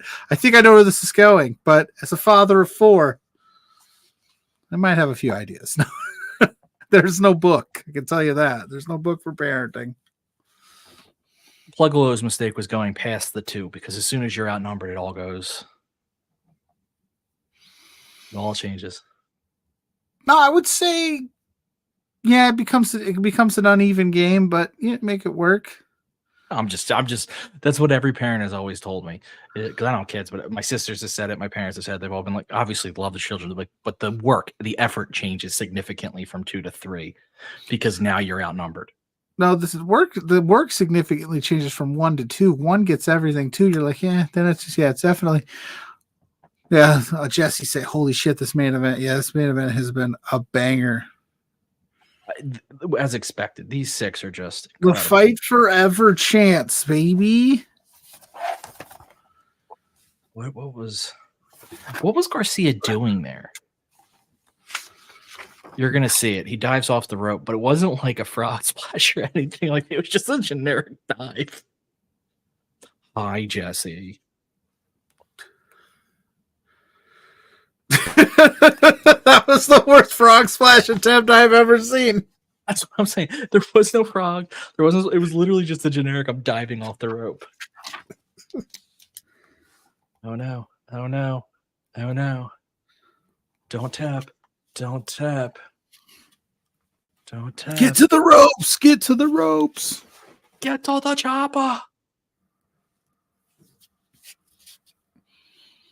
Did he say he's 4? Just the one LT photo has 4 kids as well, or he can't have 4. I think he was saying, oh yeah. Oh man, 4. Yeah, no, just LT photo, I would say just stay strong. Well, eventually, depending on the 3-year-old, once they get into that, they're gonna fight. Once they get into that, they're always gonna fight. But at least once they get to like that 5, 6, 7, 8 range, like they pretty much take care of themselves. You just have to break up fights. You just become a referee at that point. My sister has 3 boys, and they all they're into like amateur wrestling. They all amateur wrestle. So the fights in that house have taken on, and they do jujitsu. So the fights in that house have taken on a different. Yeah, my youngest is a big wrestling fan. He likes wrestling because he'll watch it with me. And unfortunately, he's like learning the moves and the move sets, and he doesn't know and he doesn't know how to protect his partner in the ring. Wrestling's about trusting your partner, protecting. Now he just beats the crap out of me, but it's fun. He likes Big E and Bobby Lashley, and he likes the Rey Mysterio. He likes Rey Mysterio Jr. Those are until he his gets Rey Mysterio. What are you talking about? Rey Mysterio, smallest big man in the game. By the way, Buddy Matthews just has some strength. Yeah. I still am not a fan of the Buddy Matthews trunks. I've never been a fan of those. I think they just look weird. The like shredded look. They are, but I prefer them over the trunks. Well, yeah, of course you do. But I'm a trunk guy. I don't like trunks. Oh, I think Malachi has some of the best ones for me, just like the old like MMA short style. Then you must hate Ludwig Kaiser's trunks because they get smaller and smaller every week. What an ending! I'm still a few seconds behind. I got Malachi just kicked. Buddy Matthews did the curb stomp on Dax Hardwood there. That's what I was commenting, like the curb stomp to end that. Okay, yeah, there. Yeah, okay. That's where I'm at. I mean, it makes sense. House of Black is the established trio. They should win. Daddy Magic coming out, making sure his boy's okay. I'm a big fan of established teams winning. I'm a big fan of Daddy Magic. I want more of him. He's been killing it lately. Yeah. Established teams is always the way to go. Yeah, but I hate seeing FTR take an L there, but that's okay. It's a trios thing. I don't put too much stock into it.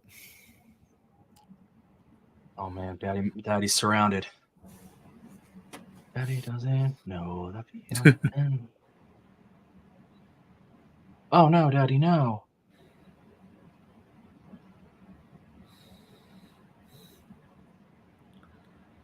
You go, cheers for everyone. Cheer.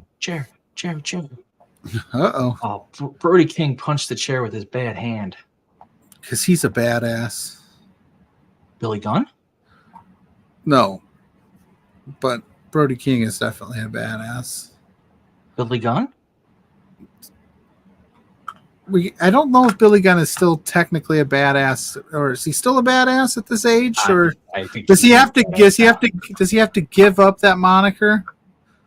Like when they still call Shawn Michaels the Heartbreak Kid, and he's like 65. The Heartbreak Grandpa. Yeah. By the way, Zia Brookside signed with TNA. Oh, nice. Good for her. I saw her wrestle at Black Label Pro with Gangrel. She tagged with Gangrel of all people. It was such a wild. I was like, oh, this is a tag team I never thought would exist. Gangrel's apparently a very nice man. Yeah, like he seemed like super duper nice. I didn't talk to him. But I was where my seat was. His table was like a few feet away. And he seemed like super genuine and super nice to everybody, like the conversations he was having with them. So, like, yeah. By the way, apparently we're starting off Battle of the Belts hot with Big Willie Style and Starks attacking Place Sex Gods. Oh shit! I'm still. There's a brawl in the parking lot. What is this, NXT? Yeah, that's what this is. Is this NXT? Holy shit! Oh, the most dangerous parking lot in the world. Oh shit! Oh my god, Tony Schiavone calling this gives me WCW NWO when they darted Rey Mysterio into the trailer vibes. Oh my gosh. What's his name? Jimmy Hart come running into the ring. Yeah, gotta get back here. Yeah, and then they had the cops coming because people thought that it was really going down. Oh, I love this.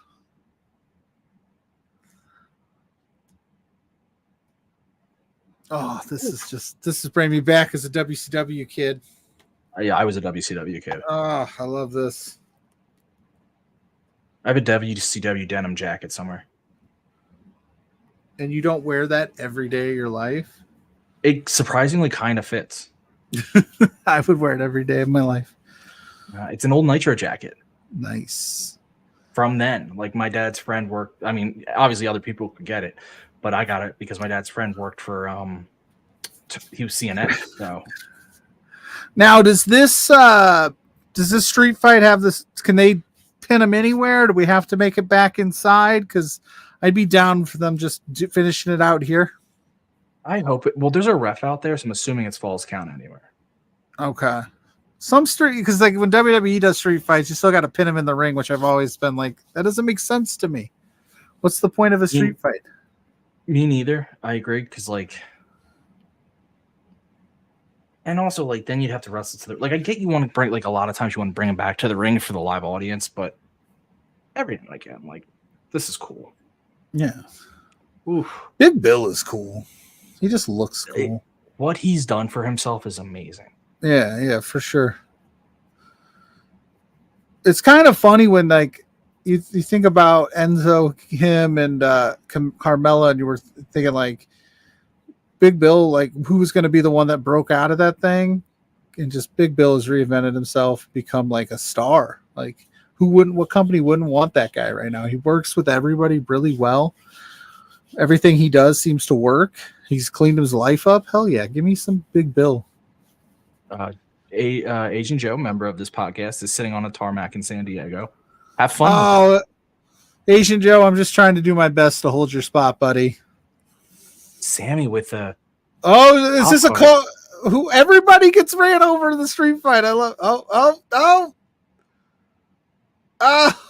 It's usually Sammy taking that. That's what I actually like, that it was Sammy driving for once. Like that's a good callback. This is what I love. Like Sammy Guevara, man. Like he's so good. I just wish he could get out of his own way with some of the dumb stuff he does, and then this Jericho stuff. But like, I enjoy Sammy. They need to put Sammy in a. Just again, I'm a firm believer. If they want him to be face, just let him wrestle. Yeah, for sure. Like, doesn't have to say a ton. Just give. That's him what I mean. Every He's week. Such a good wrestler. Yeah, every week. When he was getting over within the inner circle, it was because he was wrestling. He was their wrestler. Right. Nice. And I actually think he's probably a very likable dude when you get to know him. Just obviously he's had his whatevers, but I think just let him wrestle, get him over the couple weeks, and then get him back on the mic, but slowly. Yeah. One LT point out, that ladder cutter will live forever. Yeah, like he's had moments. Yeah, that was with Cody. Yeah. That spot was gnarly. That was when Cody was on the way out too, and I was just like, this dude is on the way out at AEW, and he's just putting up spots like that. Like, good for him. I love Cody. I really do. Too. And then I saw a stat. He's wrestled the most matches of anybody in WWE in 2023, so you know it wasn't just for the money. No, there's a reason. Like, I hate his booking, but it's because I love him. Right, that makes sense. Like, it's like I think he's so good. He deserves to be in better. I think they rely heavily on just how good and how much people love him for his stories, because they don't give him stories. Oh my God, Big Bill has a brick. Oh shit, they are just on the streets right now. Go into some bar or something. That'd be fun as hell. I know that's a Planet car, but that's still a cool spot. You'll see it in a second. Oh, dude, I just loved it. Like, I love when they take it out of the building and go crazy. That was some of the funnest times back in the day. This is dope. Yeah. Oh, this is great. I would laugh my ass off, by the way, if this was the wrong car. I would too, dude. I would just be like, "Oh, our bad. Here's $500 to get it fixed." But then again, if this was on like some like college town where there was like bars, oh wait, do you see whose car it is? No, I'm still. He's on. They're on the car right now. They're on the hood. You'll see him. You'll see him. Somebody's You in the should know car. him. No, he's out of the car, but you should know him if you've watched ROH at any point. Wait, the one going crazy? Who is that? Yeah. Oh, okay. What? Rhett Titus. Okay, yeah. Now I see Rhett. Didn't he just have a kid? I don't know, but Rhett Titus is like, dude, how am I going to get to the next time? Oh, he just got the Judas effect. Oh, that's what you. We fucked up your car, and now we're going to go ahead and elbow you in the face like it's your fault. that's ass backwards. I'm not going to pretend I can write things better, but what I would have done in that thing is just have Rhett standing there with his keys in his hand, with his like just being like, and hitting the clicker with like the lights come on. Yeah, like the unlock. I think that would have been better. And yes, he did just have a kid, and his wife's work screwed with her like maternity leave, so he sold a bunch of like his gear and stuff. Oh yeah, so, I'm really glad. I'm very glad they gave him like he'll get a paycheck for this, and I'm very glad for that. Fucking A, good. We're in. And Asian Joe saying now. the ladder cutter and Cody and fire table spot. Yeah. Cody has highlights that live in AEW. Yeah, I mean, listen, those first 3 years, Cody was as much AEW as anyone. Yeah, which is why his leaving both made tons of sense and no sense. But he's also very WWE. Yeah. Oh shoot! Oh, the way he bounced around in that cart, that basket thing, whatever you want to call it, the laundry bin, like a little pinball. They probably came inside because it's cold wherever they're at. They're like, we had to get inside. This is get chilly. Speaking of chilly, how are the Chiefs and Dolphins doing, considering it's 5 degrees, negative 30 wind chill? There's not enough money you could pay me to go to that game. Dude, I was watching the pregame before we started this. Like, I was watching the end of the Texans game, and then they were talking pregame. Somebody brought their like their toddler kid with them, and I was just you deserve to go to jail. I was like, oh, like, how did you spent all that money on those tickets? That kid is going to be complaining the entire time. Unless you're unless you're really rich and you get the inside seats. No, they were in the bowl. You deserve to go to jail. Oh my God. I was like, that poor kid can't be having a good time, especially in one of the loudest stadiums in the country in a playoff game in negative 30 wind chill. Scott's telling us it's 16-7 Chiefs at half. Interesting. Not too bad. I picked the Dolphins because I also think that nobody plays super well. These games never go well in that kind of weather, and I thought the Dolphins would maybe get it done. Maybe they're watching Taylor Swift too much. Oh, we got a copied picture of Starks. I chose hockey because it's my favorite sport, but don't get me wrong. To have season tickets, it doesn't hurt that it's an indoor sport. Like, I couldn't do outdoor. Oh shoot! He actually hit print on it. That's what I said. We get a copy of and then he punched it. Oh, that's funny. Okay, damn you, Chris Jericho, your hilariousness. What, me? Oh, it's Dana. It's Dana Brooke is the show up at TNA. The big money that they set aside. I'm gonna be honest, and I feel bad saying this. I didn't recognize her face. Should I tell you how I feel about Dana Brooke on this podcast, if you'd like? Sure. I don't think that statistician Dana Brooke and the Dana Brooke that you're probably seeing in TNA are the same person. I think there's two Dana Brookes. 100%. I'm not a conspiracy theorist. I'm not a guy that goes down those rabbit holes, but I can tell you that's not the same person. I'll die on that hill. Her face has changed significantly. I look at them both and I just go, that there's no way. There's not a chance. So I've always been the guy that thinks that there's two Dana Brooks. There was two Warriors, right? I always think there was two Warriors. You're telling me that they did it with the Ultimate Warrior, but they wouldn't do it with Dana Brooke. I'm wondering, and this is no disrespect to Dana Brooke, if she is the big signing that TNA is promoting tonight at Hard to Kill, I feel like there's probably one more. I hope so. Because I'm not taking away from her as a performer. It's a level. There's a levels to this, and if you're going to promote it at the level that they promoted it, and it's a B Dana Brooke, that's a disappointment. Yeah. Let's be honest. Yeah. Now I will say, Scott had a good point. At least she'll get TV time in TNA. That's true. She will actually get time to. Yeah. showcase herself. And she was a character person, so that actually is very good for her. She's not terrible. It's just they never really knew what to do with her. They had stopped and started her. And I know that you're saying she had a lot of plastic surgery, Scott. I'm saying it's a completely different person. I'm not saying she changed physical. I'm saying it's two different people. No, I'm saying that her strength was in character, which is what TNA is all about. Yeah. I will say this. I love that AEW, especially now, is going back to we're wrestling. Right. I love that TNA is we're character. And WWE is just we're WWE. Like they're their own. Everybody's cooking right now, man. Yeah, they're staying in their lanes. And that's not an insult. Just WWE is its own distinct style. Like it's so hard to say like what they are because they have kind of invented their own style. But TNA and AEW are both killing it, but in two different worlds. Scott thinks the signing is Joe Pearl. Oh God, that would be a letdown. Joel I would be more excited about Joel Pearl than Dana Brooke. Let me tell you something. I will be a moment of sincerity after I took a shot at him. If you told me Joel signed in some capacity to do anything for TNA, I'd lose my mind because he deserves. Like that would make me so happy for him. Dope.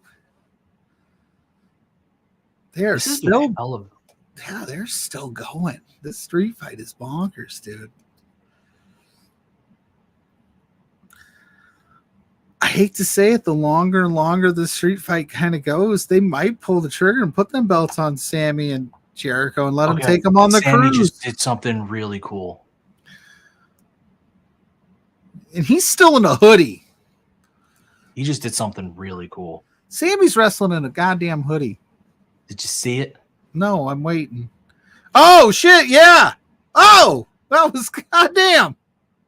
That was awesome. Spider-Man off that wall and that's what I mean. Sammy can do really cool different things. Anything. He can do anything he wants.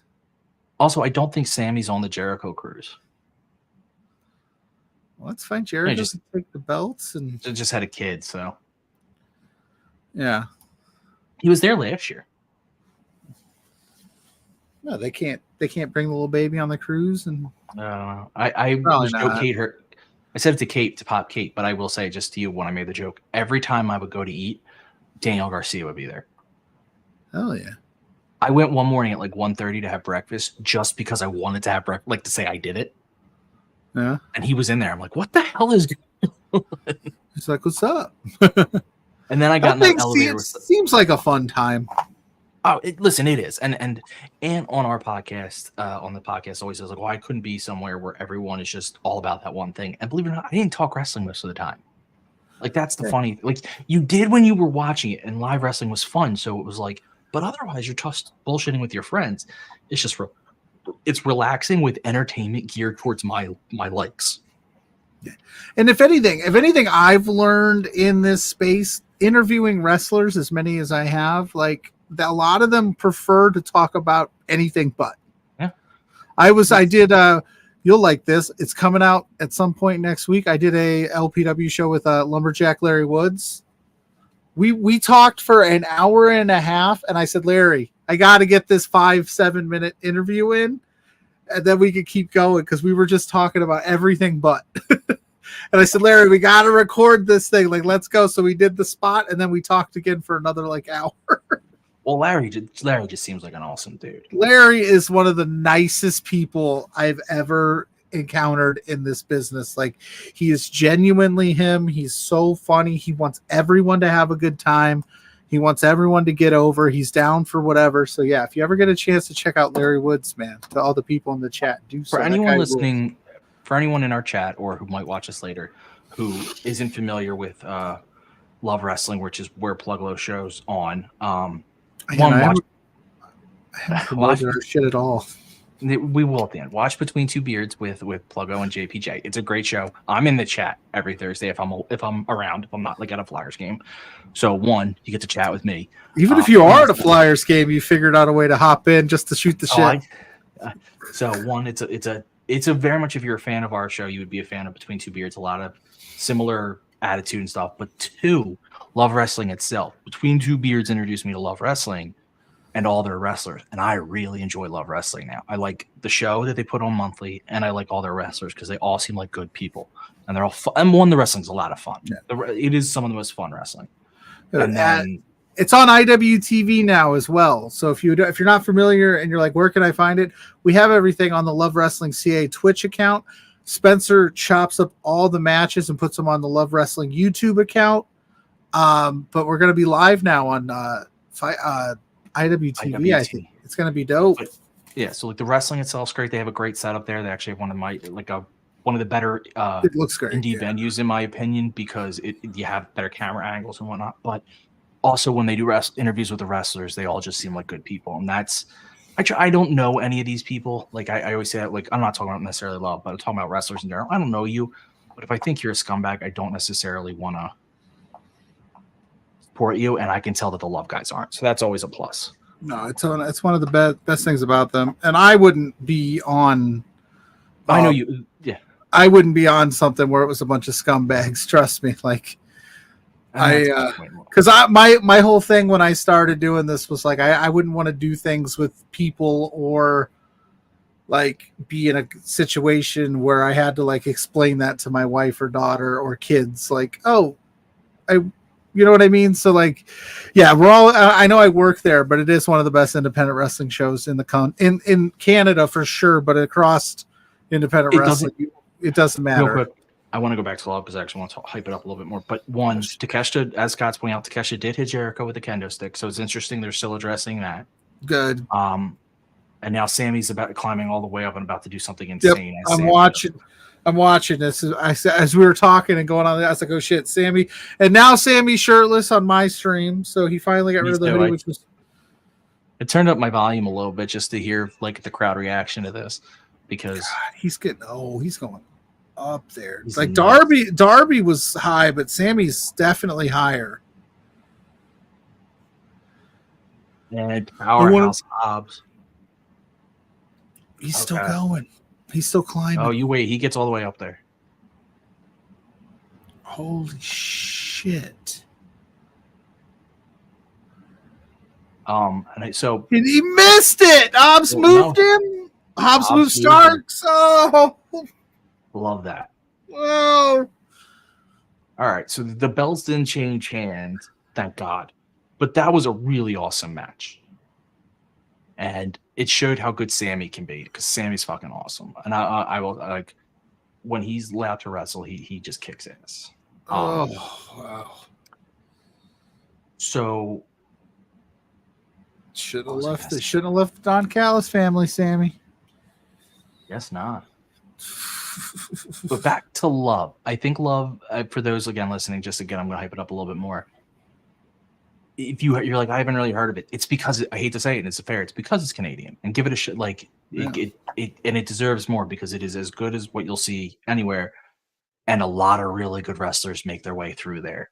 So at any given time, and they're like one of their longest running champs, Zoe Sager. You're going to see her someplace soon. I don't know anything. Bret Hart put her over. That's what I'm saying. She's that good. So she's that good. She was number 67 of the PWI Women's 250. Yeah. So that's what I said when I started this thing. Like, I knew about Canadian wrestling. Obviously, like, I know about it, but like you never hear about it. But then I got introduced to all these people, and they're all just genuinely nice people. Like, I haven't ran into one of the Love Wrestling people that have been like bad to not good to me. They're always like, yeah, whatever you want, we'll come on whenever. We're here's what we can do. It's super fun stuff. And they do something that I love when indie wrestlers do this, and it's you have my boys the Rads do Tales of the Undercard, or from the undercard, pretty much from the undercard, and that's great. It's not a vlog so much as it's a comedy show. Kind of. And then you have Mars and Thickness do Short Kings, right? Yep. It's the Short Kings. Yep. That's another, like, it's more of a vlog, more of a YouTube style thing too on YouTube.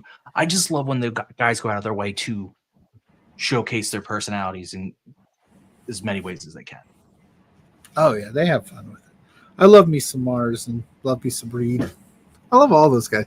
That's why I said the other day, it's this morning when I was doing For Exposure, it was so hard to like, Barat's like, so you're going to pick us or Taryn from accounting? And I was like, God damn it, Barat, you already know. Well, see, I think you have to pick Taryn because she's worn a beard for you. Well, no, that's what I told him. I said, Taryn is my girl 100%. She gets my vote. I don't care if she's wrestling, 50 John Cena's. I'm taking Taryn from accounting. I don't care. Ride or die all the time because she is officially the third beard. She takes over the reins when JPJ is on vacation. Scott's saying he's glad Kate won't have to console Alex. So am I, because I didn't want that outcome. Yeah. I will point out, not in a purposeful way. They are very much trying to be discreet and hide. So this isn't meant for TV or anything. Both Bailey and Mercedes Moné are at TNA's Hard to Kill, I guess, to support Trinity as she has her last match there. Oh, hell yeah. I just think that stuff's cool. Yeah, definitely. Like when Macklin was there at Dynamite last week for Deanna, I like that. I'm okay with that. Like I don't read too much into it. I know that people are saying Trinity is making her way back to the WWE. That's the rumor and innuendo, as Conrad Thompson would say. But because I know the Rumble's right around the corner, but I don't think Mercedes is coming out of TNA. Is she going to be in AEW or not, Ryan? Everybody keeps saying she is. She's going to be in AEW. She's going to be in AEW. When? Tonight, Battle of the Belts, she's showing up? So do you want a spoiler from the New Japan show? Because it's on right now, so this isn't the 10 o'clock hour? Yeah, I'll take a spoiler. Sure. Jack Perry showed up. Jungle Jack? Yeah. Did he bring full beard? Did he bring real glass at POS? I'm just kidding. I don't know. He looks like the full beard works for him. It makes him look more intimidating. It does work for him when he has a beard. I just don't know what. I just didn't. I'm gonna be honest. I didn't vibe with the whole Beethoven entrance theme and that. I mean, I did like the character work he was doing before he got suspended, where he was kind of an asshole, and I like that everybody said that that's kind of who he is in real life. He attacked Shota Umino. Oh, interesting. But if he's not going to be doing things in AEW, you might as well give him something to do. Yeah, they have a good relationship. Why not utilize that? Yeah, might as well let him. He's just because he's suspended in AEW doesn't mean he's suspended in New Japan. No, by the way, this isn't a beard that he's had before. Like he grew this one out. Oh, it's not like the short one that he was rocking before he left. This is a thick beard. Okay. Like this works for him. Hold on, I'm very bad at this. You got to screen grab it and show it to me. Yeah, I'm not watching it. No Japan. Oh, there we go. Oh shit! Yeah, he looks like rugged. Like gives me Tyler Bate vibes. Yeah. Yeah. Okay. I mean, that's not a bad look to have for him.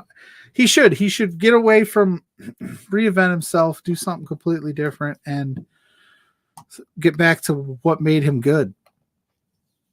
And I'm sorry if somebody was like, "Oh, you spoiled it," but I did ask to Pluggo, "Did you want a spoiler?" So that gave you time to chop out while I was talking about it. Yeah, sorry. I'm okay with wrestling spoilers. Like people tell me that they're like, "Oh, I don't want to tell you what happened," and I'm like, I'm okay with it because I like wrestling so much that and a Serena D baby. Yeah, God, I can't wait for her to go. Let's go.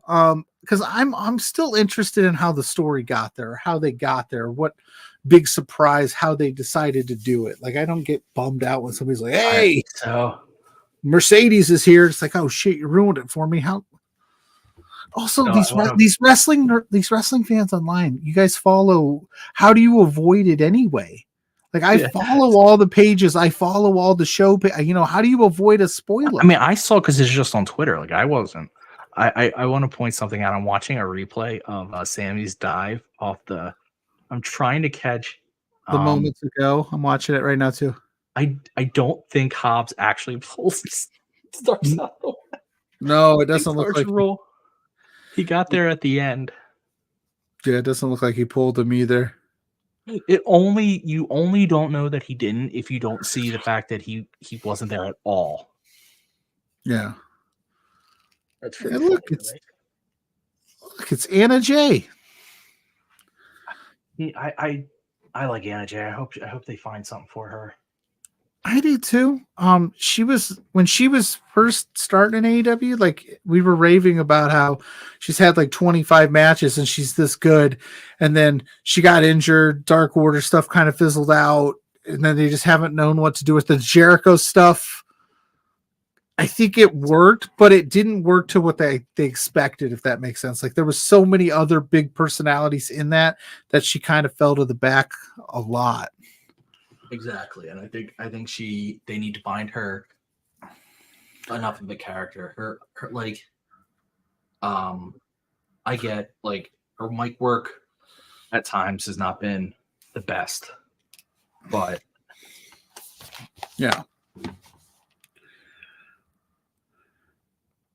still think she's she's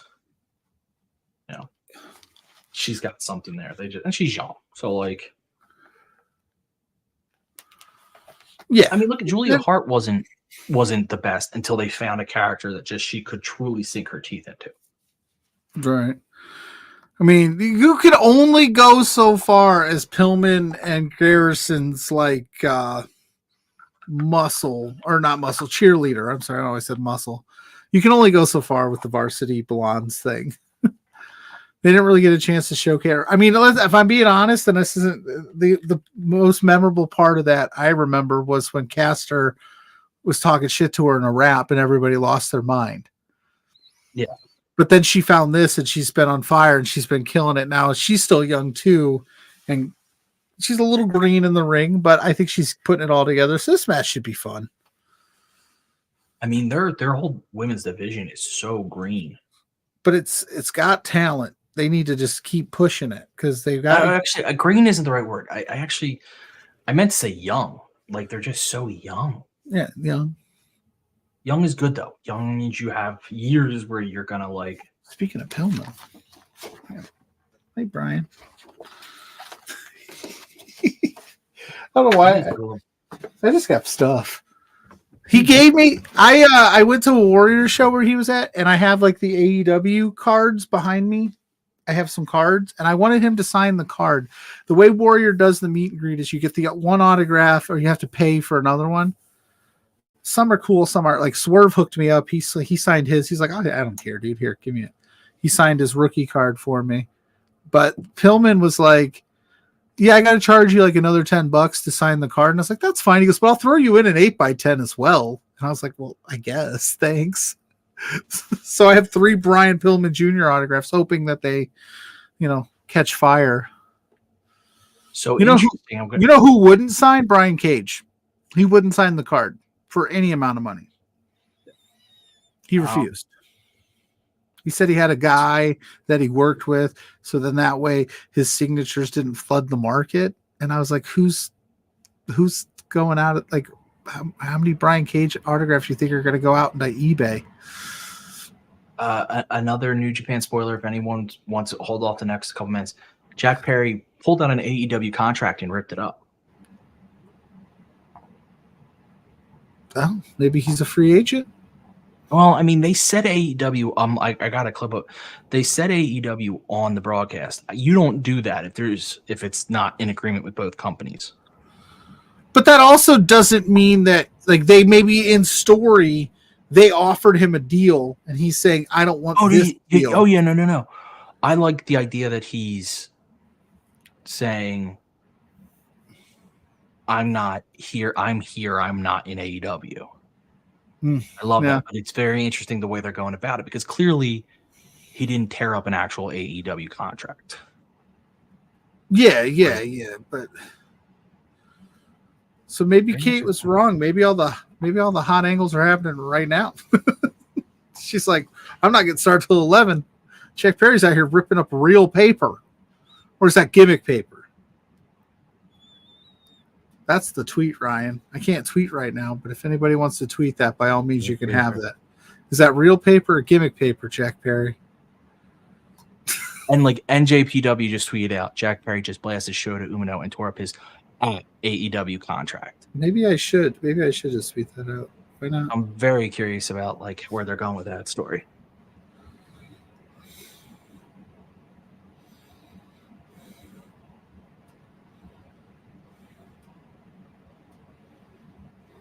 Julia working over Anna Jay's arm.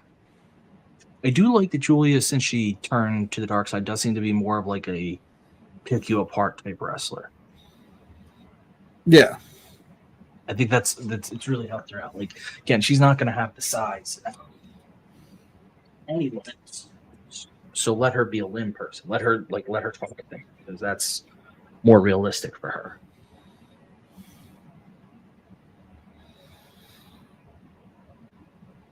Yeah. A sinister side of her, more vicious.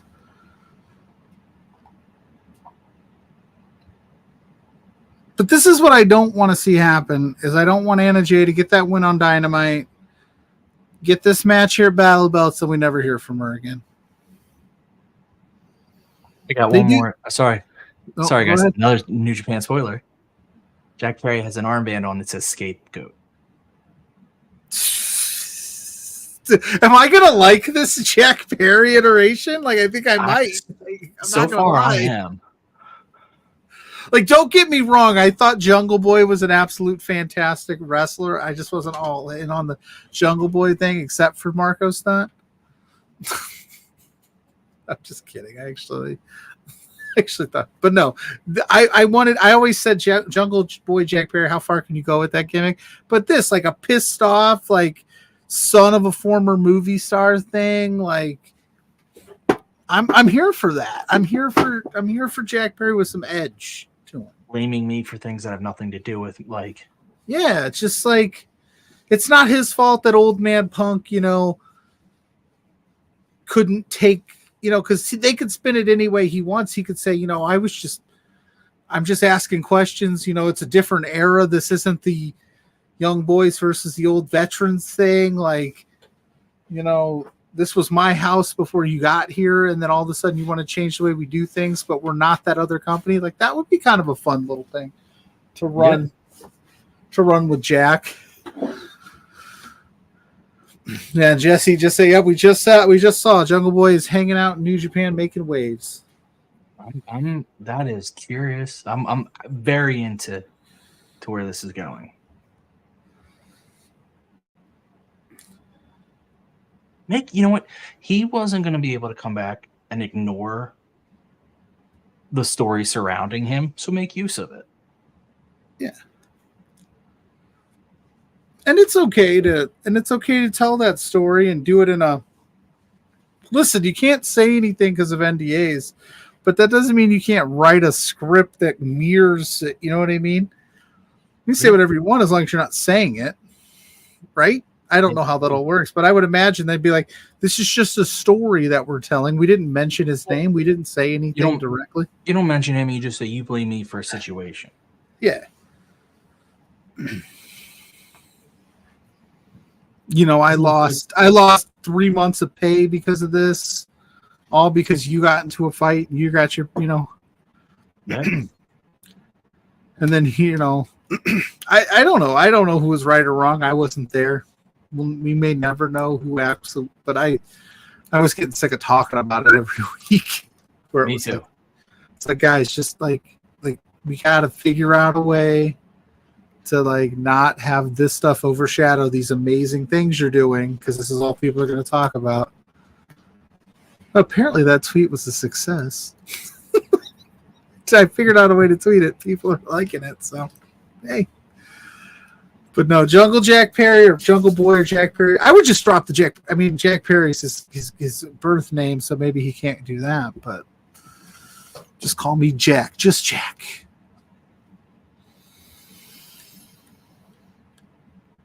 This was that commercial, so now we're back to the match, which has been a fun match so far. I think the hard part with this match is, like you said, I know the outcome, which doesn't always bother me, but we're concerned, where does Anna Jay go after this? So I'll be interested to see if they build on that somehow.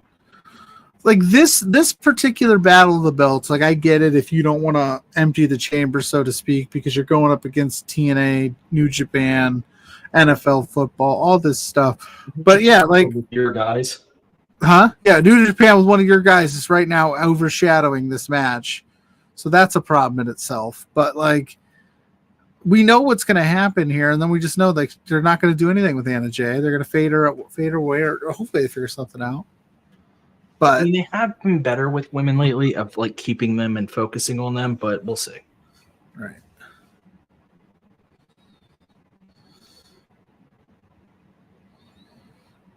I do appreciate, as much as Julia Hart's evil and she targets limbs, there still is a desperation in all of her wrestling. Like, she understands that she needs to get a win as quickly as she can. Mm-hmm.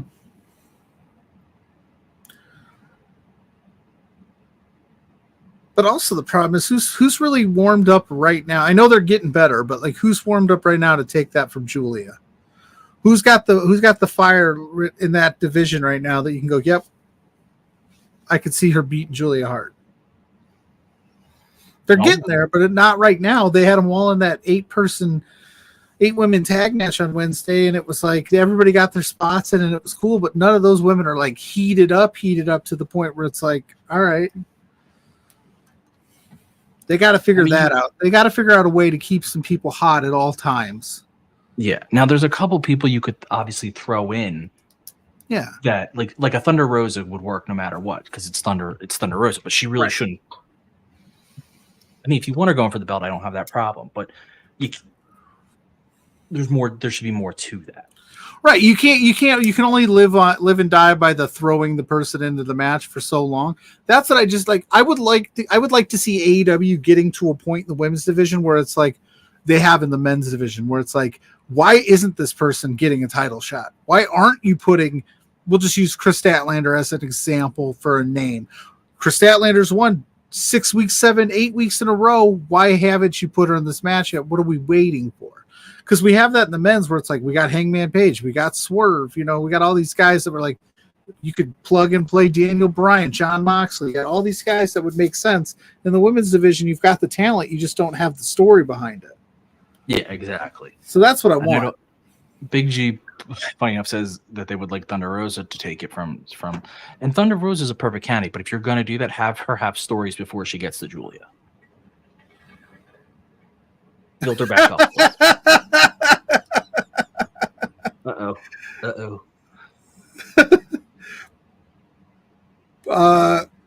Doc tweeted out that Jack Perry just showed up in New Japan with a huge beard, and then per sources, Mike from Indy said, per sources, Doc said Jack Perry's beard was way better than Pluggo's beard. I mean, Pluggo. It's like a challenge. It's not better than JPJ's, that's for sure. JPJ's is on next level, but Doc said, I don't remember going that far. Shit. Just out here, Now, I think I know I'm huge. I'm a huge Beards fan, but that was mustaches on the Young Bucks rule. Yeah. Now, I think if they were smart right now, they would have Tony Khan tweet something about it. Yeah, you would. Yeah, figure something out. Keep it in story. Tony Khan going, what the hell are you doing? We'll address this on contract. We were something like, we wanted to keep this in house, but you're doing this again, like something. If you wanted to play it up, like didn't you learn your lesson with the Punk stuff? Listen, Punk. Listen, you little punk. That was a good offer. Oh shit! I mentioned his name, and there he is, Jeff fucking Jarrett. Double J. Double fucking J. I've just never been a Jeff Jarrett fan. Even growing up, at any time was I like, that's my guy. And again, I'm not saying, I never say these things unless obviously they deserve it as people. I'm talking just in the wrestling world. Jeff Jarrett's just never been for me. Yeah, I get that. He's never been my guy either, but I haven't disliked him in like when he's had opportunities. It's just too much.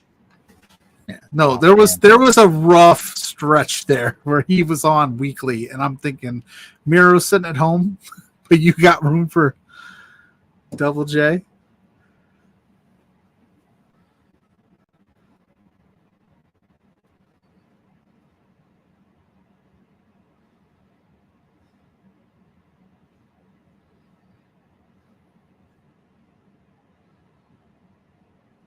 We're at commercial now, everyone, so that's why there's little signs. We're trying to. We're trying to figure out what Jack Perry's doing. I tell you what, that's a hell of a. that's good. You need that kind of stuff. I don't dislike it. Like I said, I would prefer my wrestling program not treat me like I'm not a wrestling fan.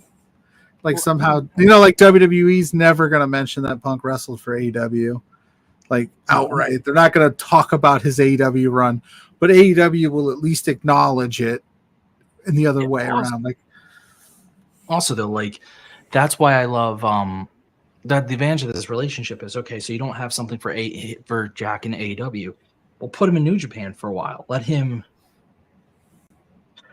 build his character there. So when you're ready to have him come back, the crowd's hot for him. And they could he's still getting work in. You're still working some like it's all good. You got the relationship. I love that. I do love that. Well, if you haven't watched Hard to Kill yet, Jordan Grace is your new Impact TNA champion. That's what I'm saying. So I think Trinity's gone. I think Trinity's probably gone. Which that's fine. I mean, she put in a year there. She's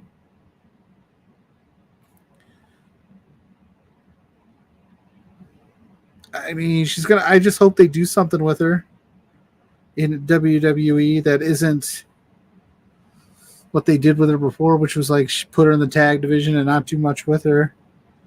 She's a star, I think. Maybe put her with Jimmy. I would like to see her come back and maybe try to get Jimmy out the bloodline.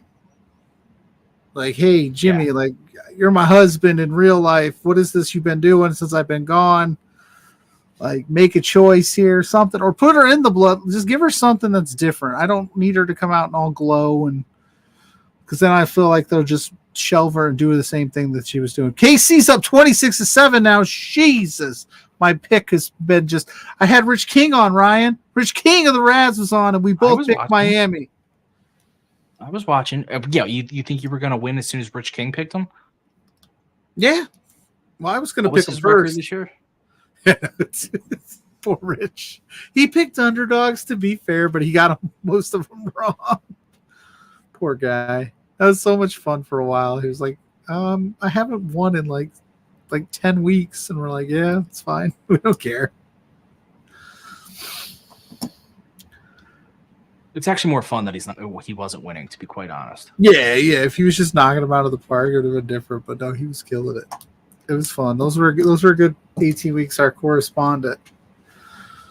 Because when we became friends, it just made sense. I was like, now that we're friends and you don't have to crash the stream anymore, we need to find something for you to do. So I asked him if he wanted to be our NFL correspondent, pick games every week, and he was down. So, and now we both picked the Texans. No, I actually have them right here. I wonder how he did, but I wrote it down last night.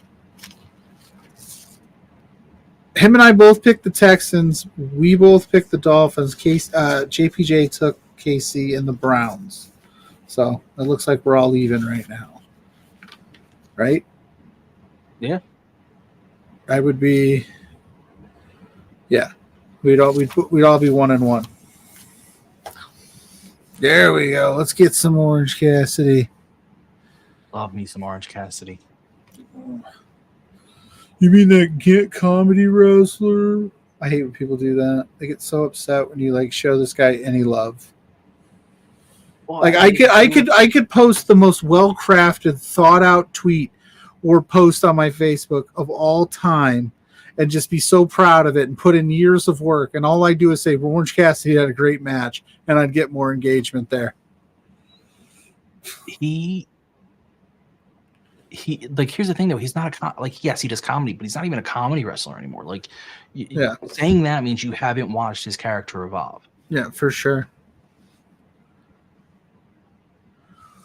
Big G wants to know who we got in the Steelers-Bills game, which will be Monday afternoon at 4:30, which will be weird, but that should be the Bills without question.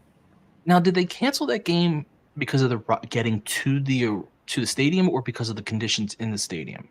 Both. They're going to get 7 or 8 inches of snow tomorrow or tonight into tomorrow. And then they've already got dumped on a lot, and it's going to be cold. And they pictures of the stadium, it's just filled with snow. Like, well, my comment is, and I saw someone else says, why the hell didn't they build a dome? Because you want the outdoor advantage being in that area. You want it. Oh yeah, great. So great you had to cancel your game. But I did see the argument also on the other side saying, why are the Chiefs and Dolphins playing right now? Because it's nasty too. Cold and gross, but listen, I complained when the Eagles didn't put like a retractable dome when they built it. Like, I think all stadiums should have a retractable dome. Yeah. The NFL you should get to the point. But then you lose the luster of playing outdoors, and I'm sorry, but like, the most important game of the season isn't played outdoors. Well, isn't normally played outdoors. They did it one year.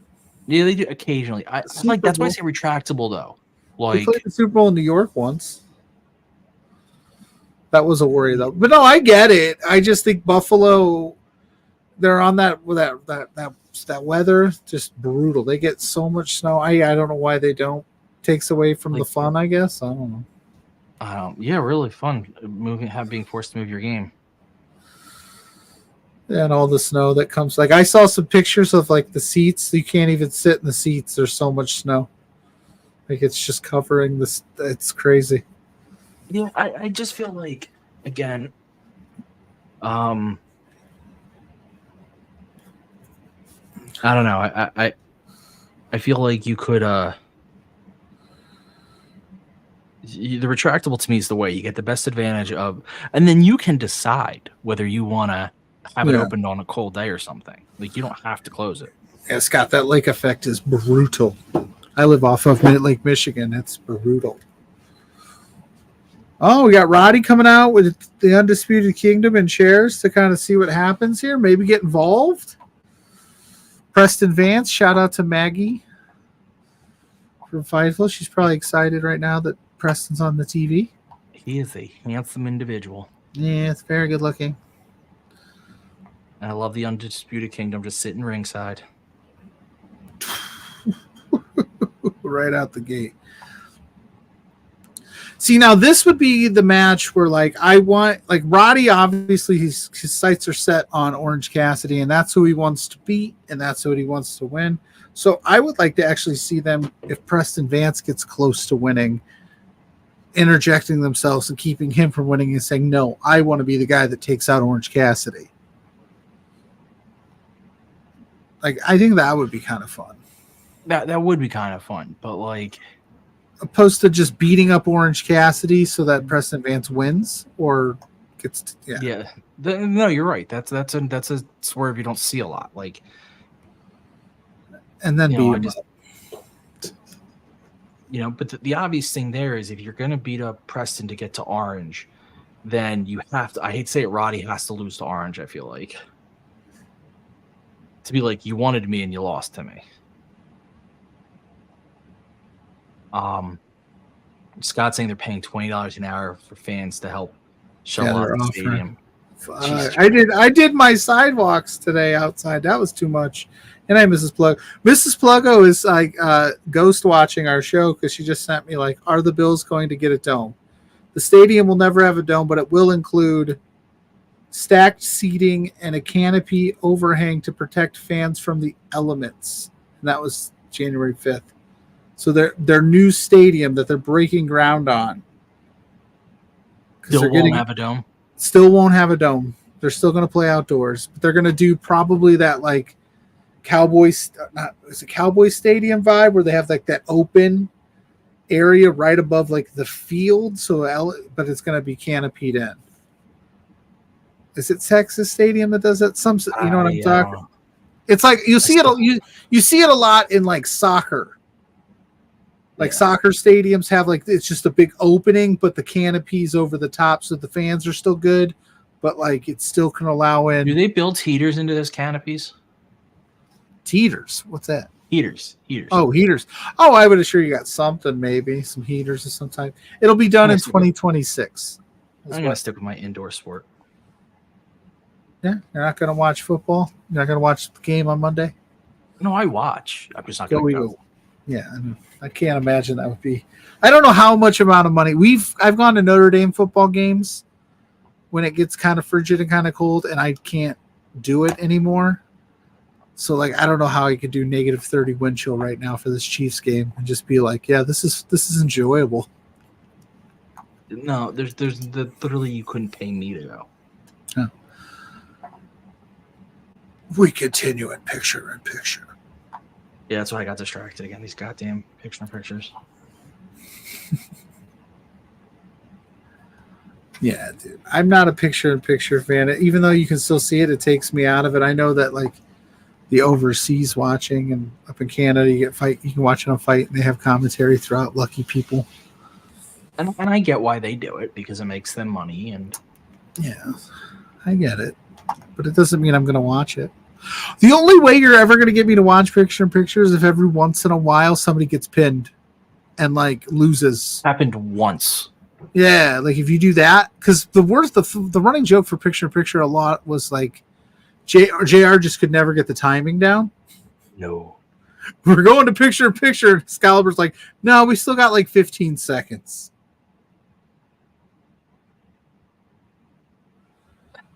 Oh, she actually showed me a. Doesn't really. She just showed me a picture of the. Yeah, it doesn't really show. I don't know if I can do this. Like that's what they're presenting. That doesn't help anyone. That doesn't help anyone. Those canopies help the upper deck. That's it.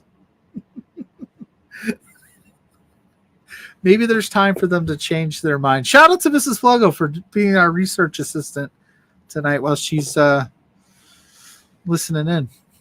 Brandon Thurston was tweeting on Twitter, tweeting out that the problem Jack Perry's going to run into is that he didn't actually eat his contract, and as we know, that's what you have to do to make it null and void.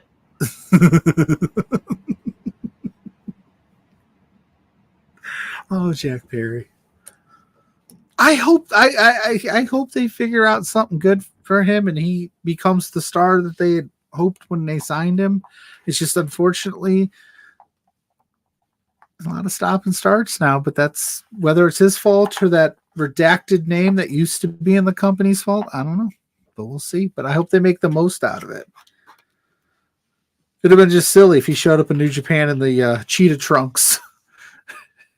Babyface cheetah trunks. He's just like, the Jungle Boy's back, baby. We're not going to talk about any of that stuff that happened. We're going to ignore it completely. I'm back to full-blown babyface. That's right. Where's Marco Stunt? Get him out of here. Let's just do it up. This is Pluggo saying research is her fave. Yeah, you're the best at it. You know, I'm old school, Ryan. I like to talk things out. Like I like to discuss, like, remember this and like talk about it. And Mrs. Pluggo's like, just Google it. And I'm like, no, I like to have that banter about it first. And then after we've exhausted all of our harebrained schemes, then we'll Google it. And she's just like, just Google it. I'm like, ah.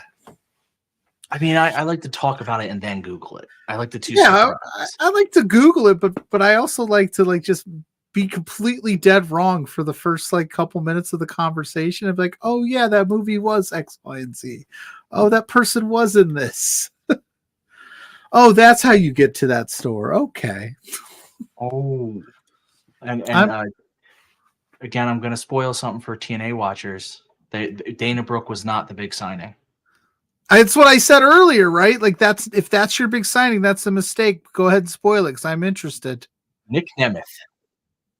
Oh, blonde hair makes sense. Yep. Not going to AEW. He wasn't the one walking in. That was her. But good for that. Good for Nemeth. When he popped up in New Japan last week, I thought, oh, that's interesting too. I hope and then working that schedule for him is probably ideal at his age. He's been in the game forever. And I know that Ryan Nemeth was on Busted Open and he was saying how they're going to do more stuff together, but he couldn't really talk about it. Like, so this gives him a chance. You work the tapings once a month, and then you can do whatever you want pretty much within wrestling or comedy. And he probably signed a contract that gives him a lot of freedom. Oh, I'm sure he probably has signed one of the best contracts they've probably ever gotten out. They're like, what do you want to do? You want to be here? We need you once every couple of months for TV tapings, show up to pay-per-views, and you can wrestle wherever you want. We don't care. As long as it's not AEW or hell, they might be okay with that. I wonder, how's that relationship still going? It was rough, I think, after whatever, but I mean, you never know. Rough doesn't mean dead, and there's so many wrestling overlaps, like wrestlers, that I could see. Again, TNA is a perfect place for him to build a new character for himself. Yeah, kind of do what he wants to do. Well, actually, he landed in both spots. He can show off his wrestling skills over in New Japan while he builds up his character, a new character or whatever character over in TNA. And that main event scene in TNA right now, you got Alex Shelley, Chris Sabin, you've got Trey Miguel, you got Speedball Mike Bailey, like just the matches that he can have with that group of people. Yeah, Moose, who just won. Moose beat Shelley? Shit, Yeah. I picked Shelley. Damn it, I don't like Moose. That's why. All I know about Moose, he was on the Jericho cruise, and when what's his name? Jay Lethal came out as Macho Man or whatever, they started making Moose Zeus from No Holds Barred. So he just had a Zeus chant. Zeus. Zeus. There you go. Like, again, and this is all just in wrestling. I don't know him as a person. I'm not a big Moose's character stuff isn't for me. Yeah, but that's okay. Whatever. Good for him. Congratulations, Moose. Did Nemeth call him out, or did he like show him up? He attacked him. Nemeth attacked him. Attacked Moose, so he immediately they're immediately going, yep, we're putting him in the title picture. So it might be a short reign for old Moose. You have to put him in the title picture. He's too big. That's what I was wondering. I'm not, I wasn't sure. Dolph attacked him. It's not Dolph anymore, Scott. It's Nick. I still do that with Edge, though. Don't worry. They call him Adam Copeland. I still call him Edge. I was calling Bryan Danielson Daniel Bryan for at least the first 3 months of his switch over to AEW. So it's going to take me a while. So Preston Vance just, what is it? Overhead through. Yeah, I'm about to watch it. He caught it. Oh, shoot, Preston, man. Pissing off the Kingdom. Interesting move there. I mean, Vance did come out with the baby faces on Wednesday, which is an obvious decision. So maybe they're turning him into a face and trying that. Five themselves aren't exactly heel. Yeah. Because Roosh gets cheers. But, I mean, I don't follow a ton of Preston Vance wrestling, so I don't know what he's really been up to. This is probably, this is like the second match in probably 6 months I've watched that he's been involved in. All right, so that is. I never promised to be the wrestling encyclopedia extraordinaire.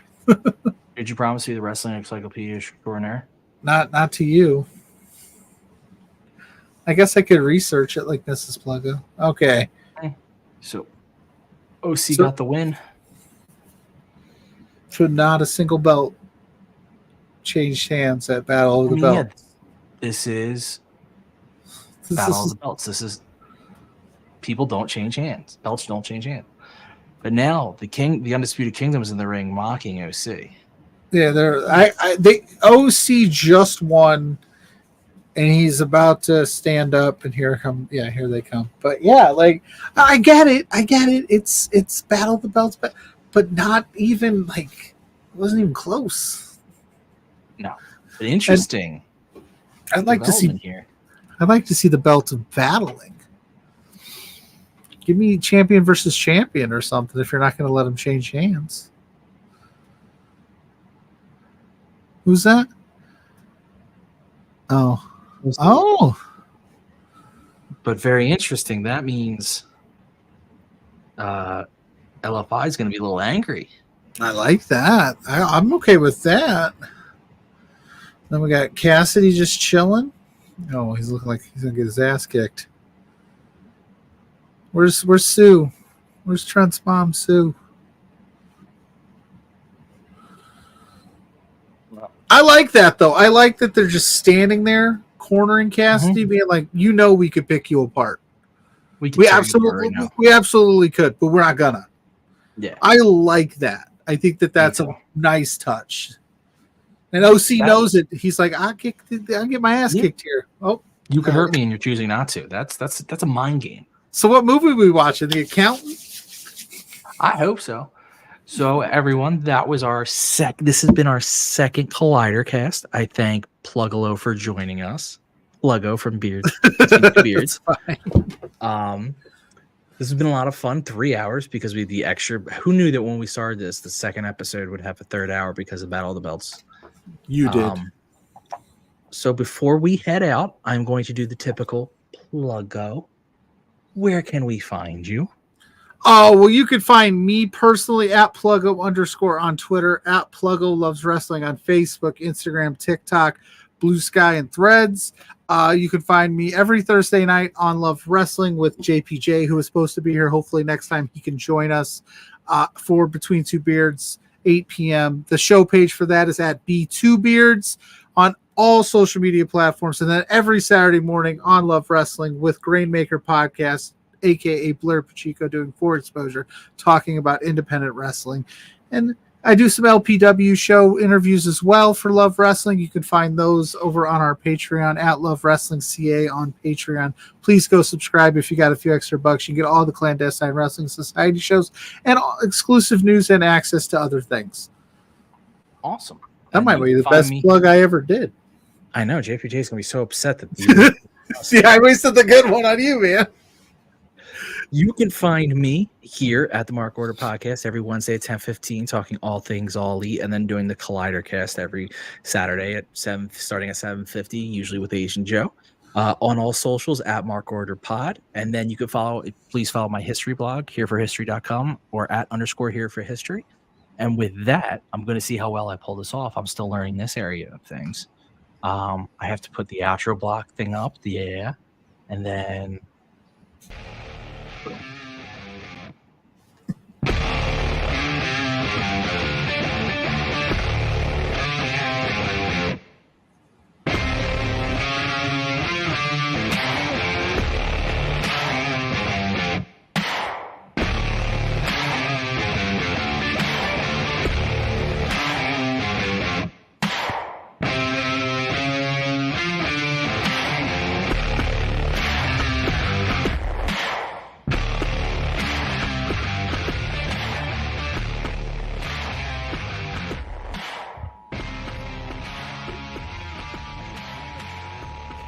This concludes